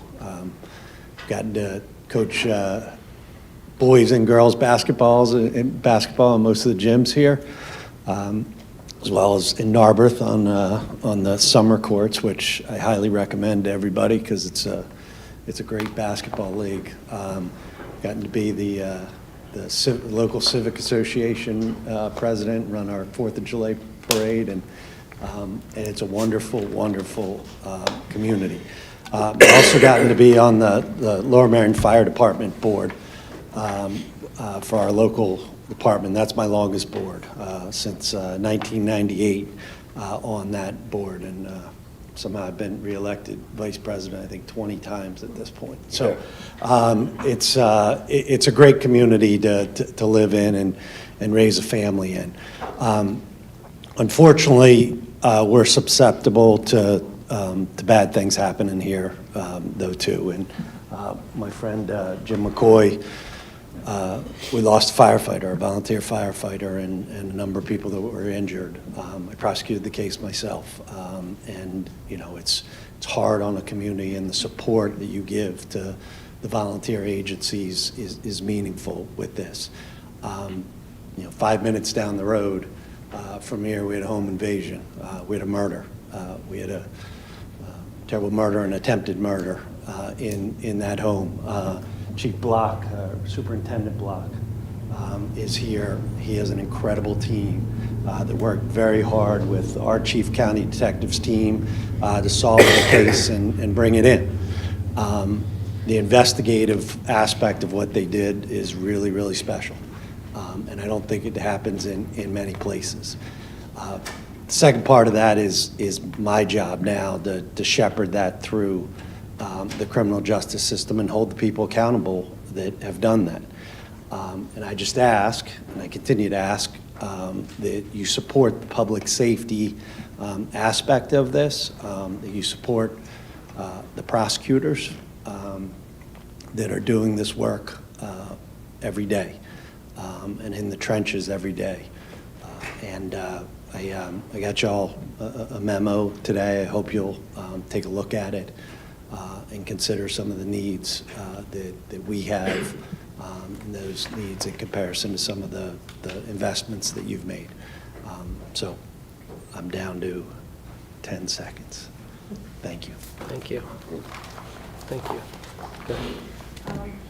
Manira Walker.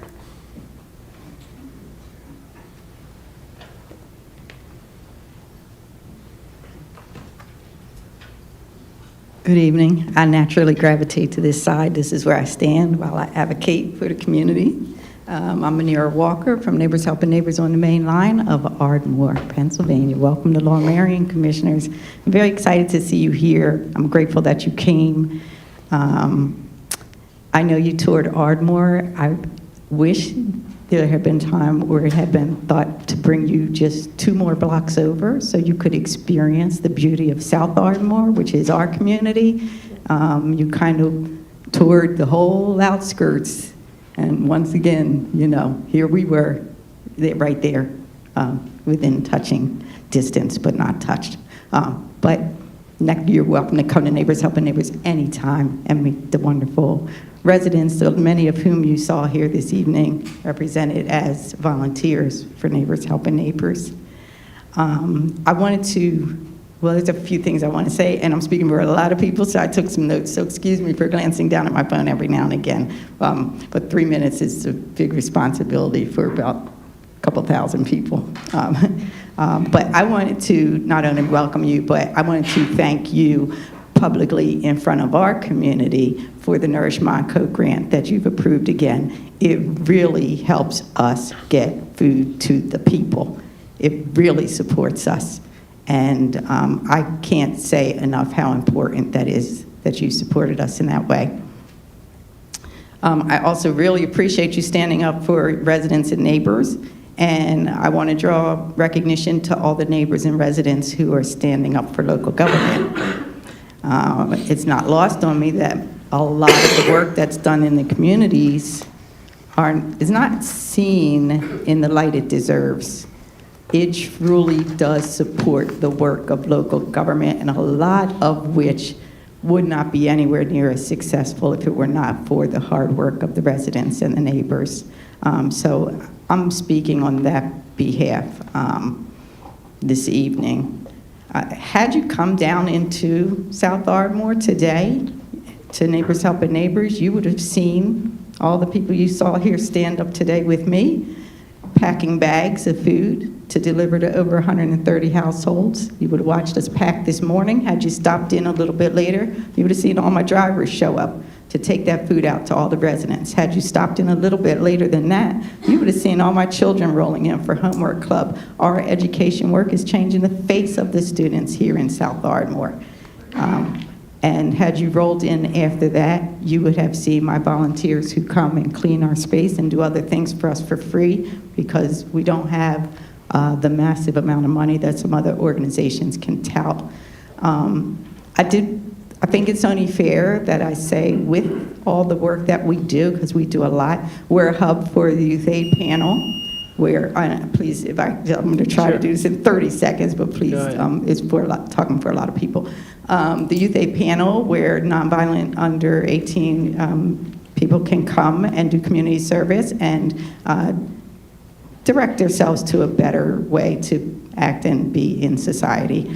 We also, with district courts of Montgomery County, for over 18 nonviolent offenders, Office of Children and Youth. We were a huge part of the Lower Merion Township Needs Assessment. We assessed all the people who couldn't take the survey digitally. We went to the people who were blind, who were disabled, who were illiterate, who were just do things on pen and paper. We went to all those papers and got their voice into the needs assessment that's then serviced you. And a lot of our work is adds up to the statistics that you do get from Lower Merion Township. So I just want to say just very quickly, because at some point we do have to talk about the way community efforts sometimes aren't funded in ways that they really could be. And we were formed because of COVID. We were not convinced that the local government would be able to put systems in place quick enough, so we jumped in as community members to save everybody through that perilous situation. We were the ones that were out there in not knowing whether we would live or die any single day in order to get food to people and to teach the children and do all those things while everyone was home. And we did apply for ARPA funding from the county. We were told by Lower Merion we had to apply to you first. And then if we got turned down, then we could apply to them. So we did apply. We didn't get a penny. And then we applied for Lower Merion. We did end up, thankfully, after a year and a half, standing at this very podium, advocating for some of the ARPA funds to go to the organizations who were servicing people. They did put aside $1 million, of which we got $25,000. So at Neighbors Helping Neighbors, that $25,000 equated to, for our COVID work and our relief work and our and the rebuild after COVID work, that equated to $3 per person per year.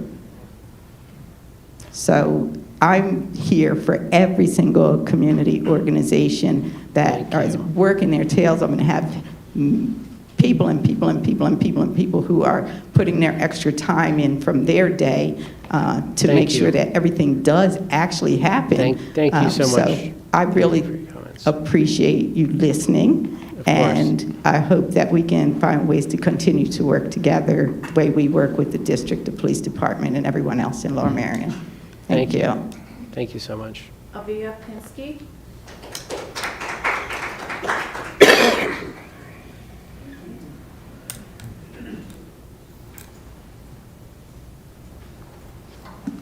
Good evening, Commissioners.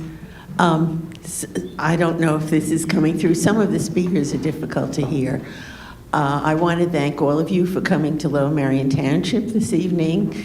My name is Aviva Pinsky, and I have been a resident of Lower Merion Township since 1965. So I've seen some huge changes here, and I've had several children in the Lower Merion schools as well.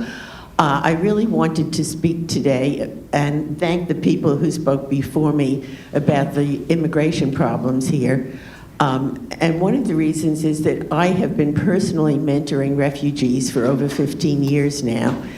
And from my personal experience, there really is a lot of fear. I think the only thing I can ask now is that everybody support the people who have moved into our communities, because even some of the people I'm mentoring who are now citizens are concerned and worried. And I have had to warn some of the children going to school to make sure that they carry their citizenship identification papers with them. So I'm asking that everybody support. And I guess I should specifically explain, refugees are people who are forced out of the country for some reason and are not safe. Many of them are coming from United Nations refugee camps. One Burmese family I helped were in a refugee camp for 13 years before they came here. They are thoroughly vetted by the U.S. government before they are allowed to come to the United States. So these people are really here worried about their lives to start with, and now some of them who are already citizens are just worried about being picked up again. So we really need to help to support these people. Thank you very much. Hope Danoff.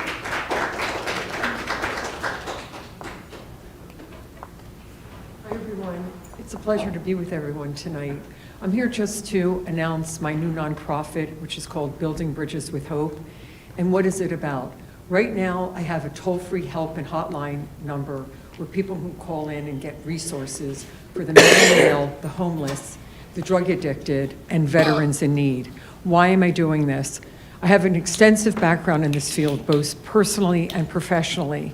I have a son with severe mental illness that right now is in Belmont Hospital for the last 4 months and is going to a long-term care facility. What I want to do is raise funds to, my first building will be in Norristown called Max's House and Cafe. And what will that be? That will be a resource center and a help center and an employment center for that population. I've worked with Hawes Church and I've worked with the Hospitality Center. My son was a resident of Circle Lodge, Hope Works, and all of that. I understand there's a real need on specifically targeting the male population because they are the underserved. I'm raising the funds now for Max's House and Cafe. He wasn't able to do it, so I'm going to do it for him, and together we can make this vision a reality. I plan to have my first one in Norristown, and then move forward throughout Montgomery County and elsewhere. So once again, I'm looking for funds to help make this really a reality. Together we can do this. Thank you so very much. Elizabeth Landon.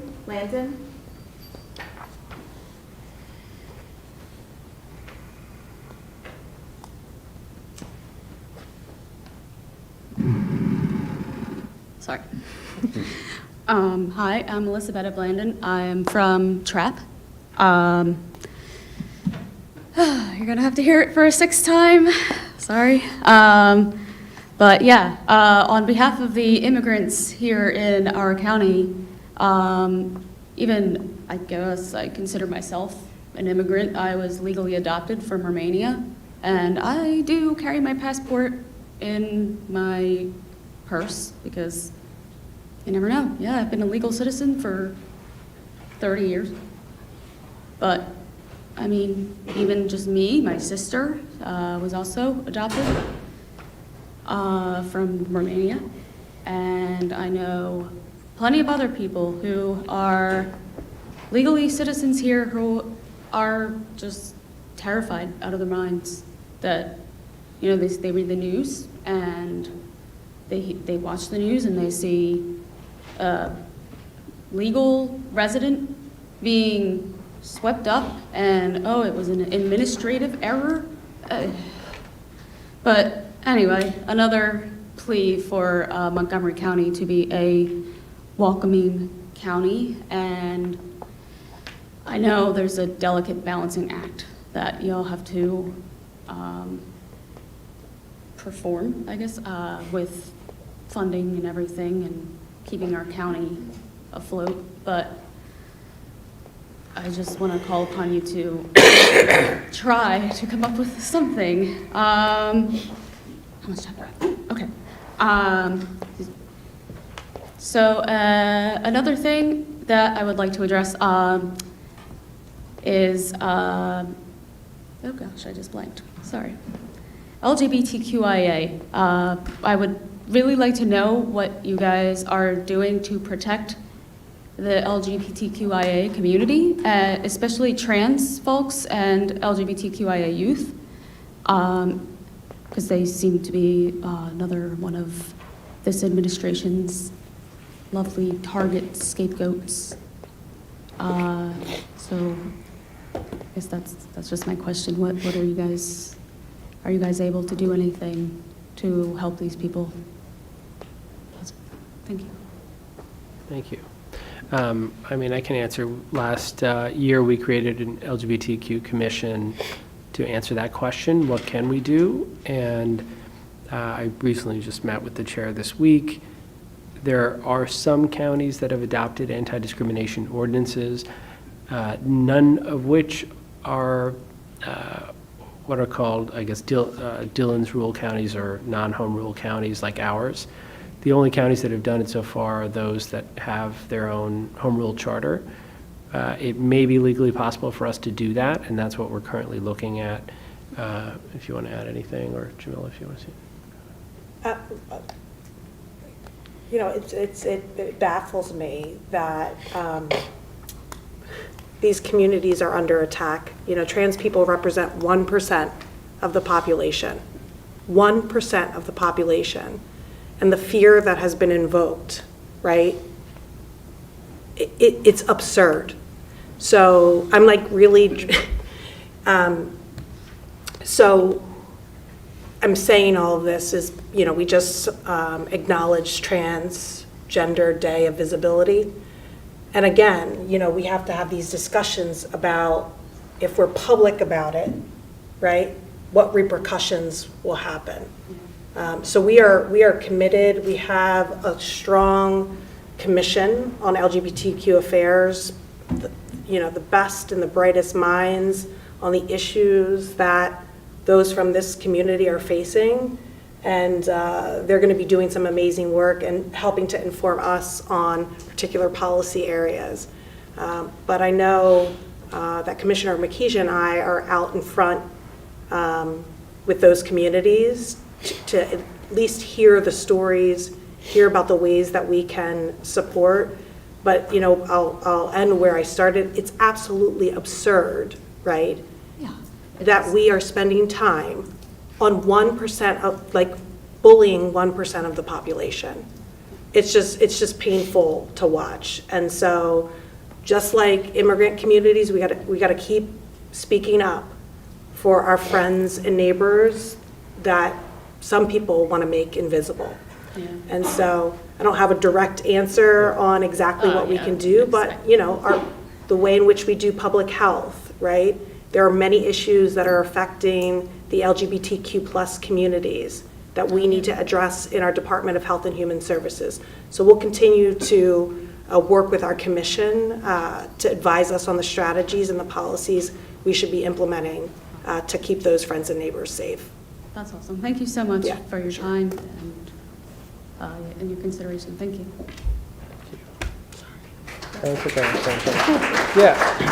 So I'll just add as a reminder, it's pretty extraordinary to think that just in my lifetime, in the last 15 years, we've gone from having people in the LGBT community not being able to serve in the military, not being able to get married, and yet it's still, you know, and to having those basic rights, right? And yet it's still legal to fire someone in our state because of who they love. And so employment protections are one of the things that we could focus on.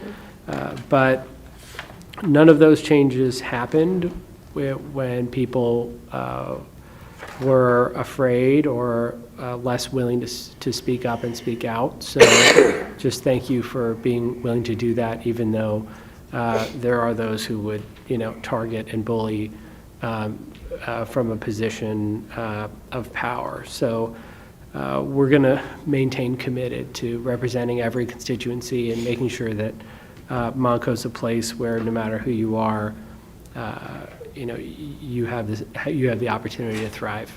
So thank you. That's it. All right, so that's our public comments for today. Any closing comments from my fellow commissioners? I want to thank everyone for hanging in there Yeah. with us. It was a longer meeting. I want to thank Lower Merion again. I want to acknowledge Gary Hendler, who sits on our prison board. Gary is also a leader in our community that advocates and fights for those suffering from mental health and addiction challenges. So I just want to acknowledge you because this is home turf for you.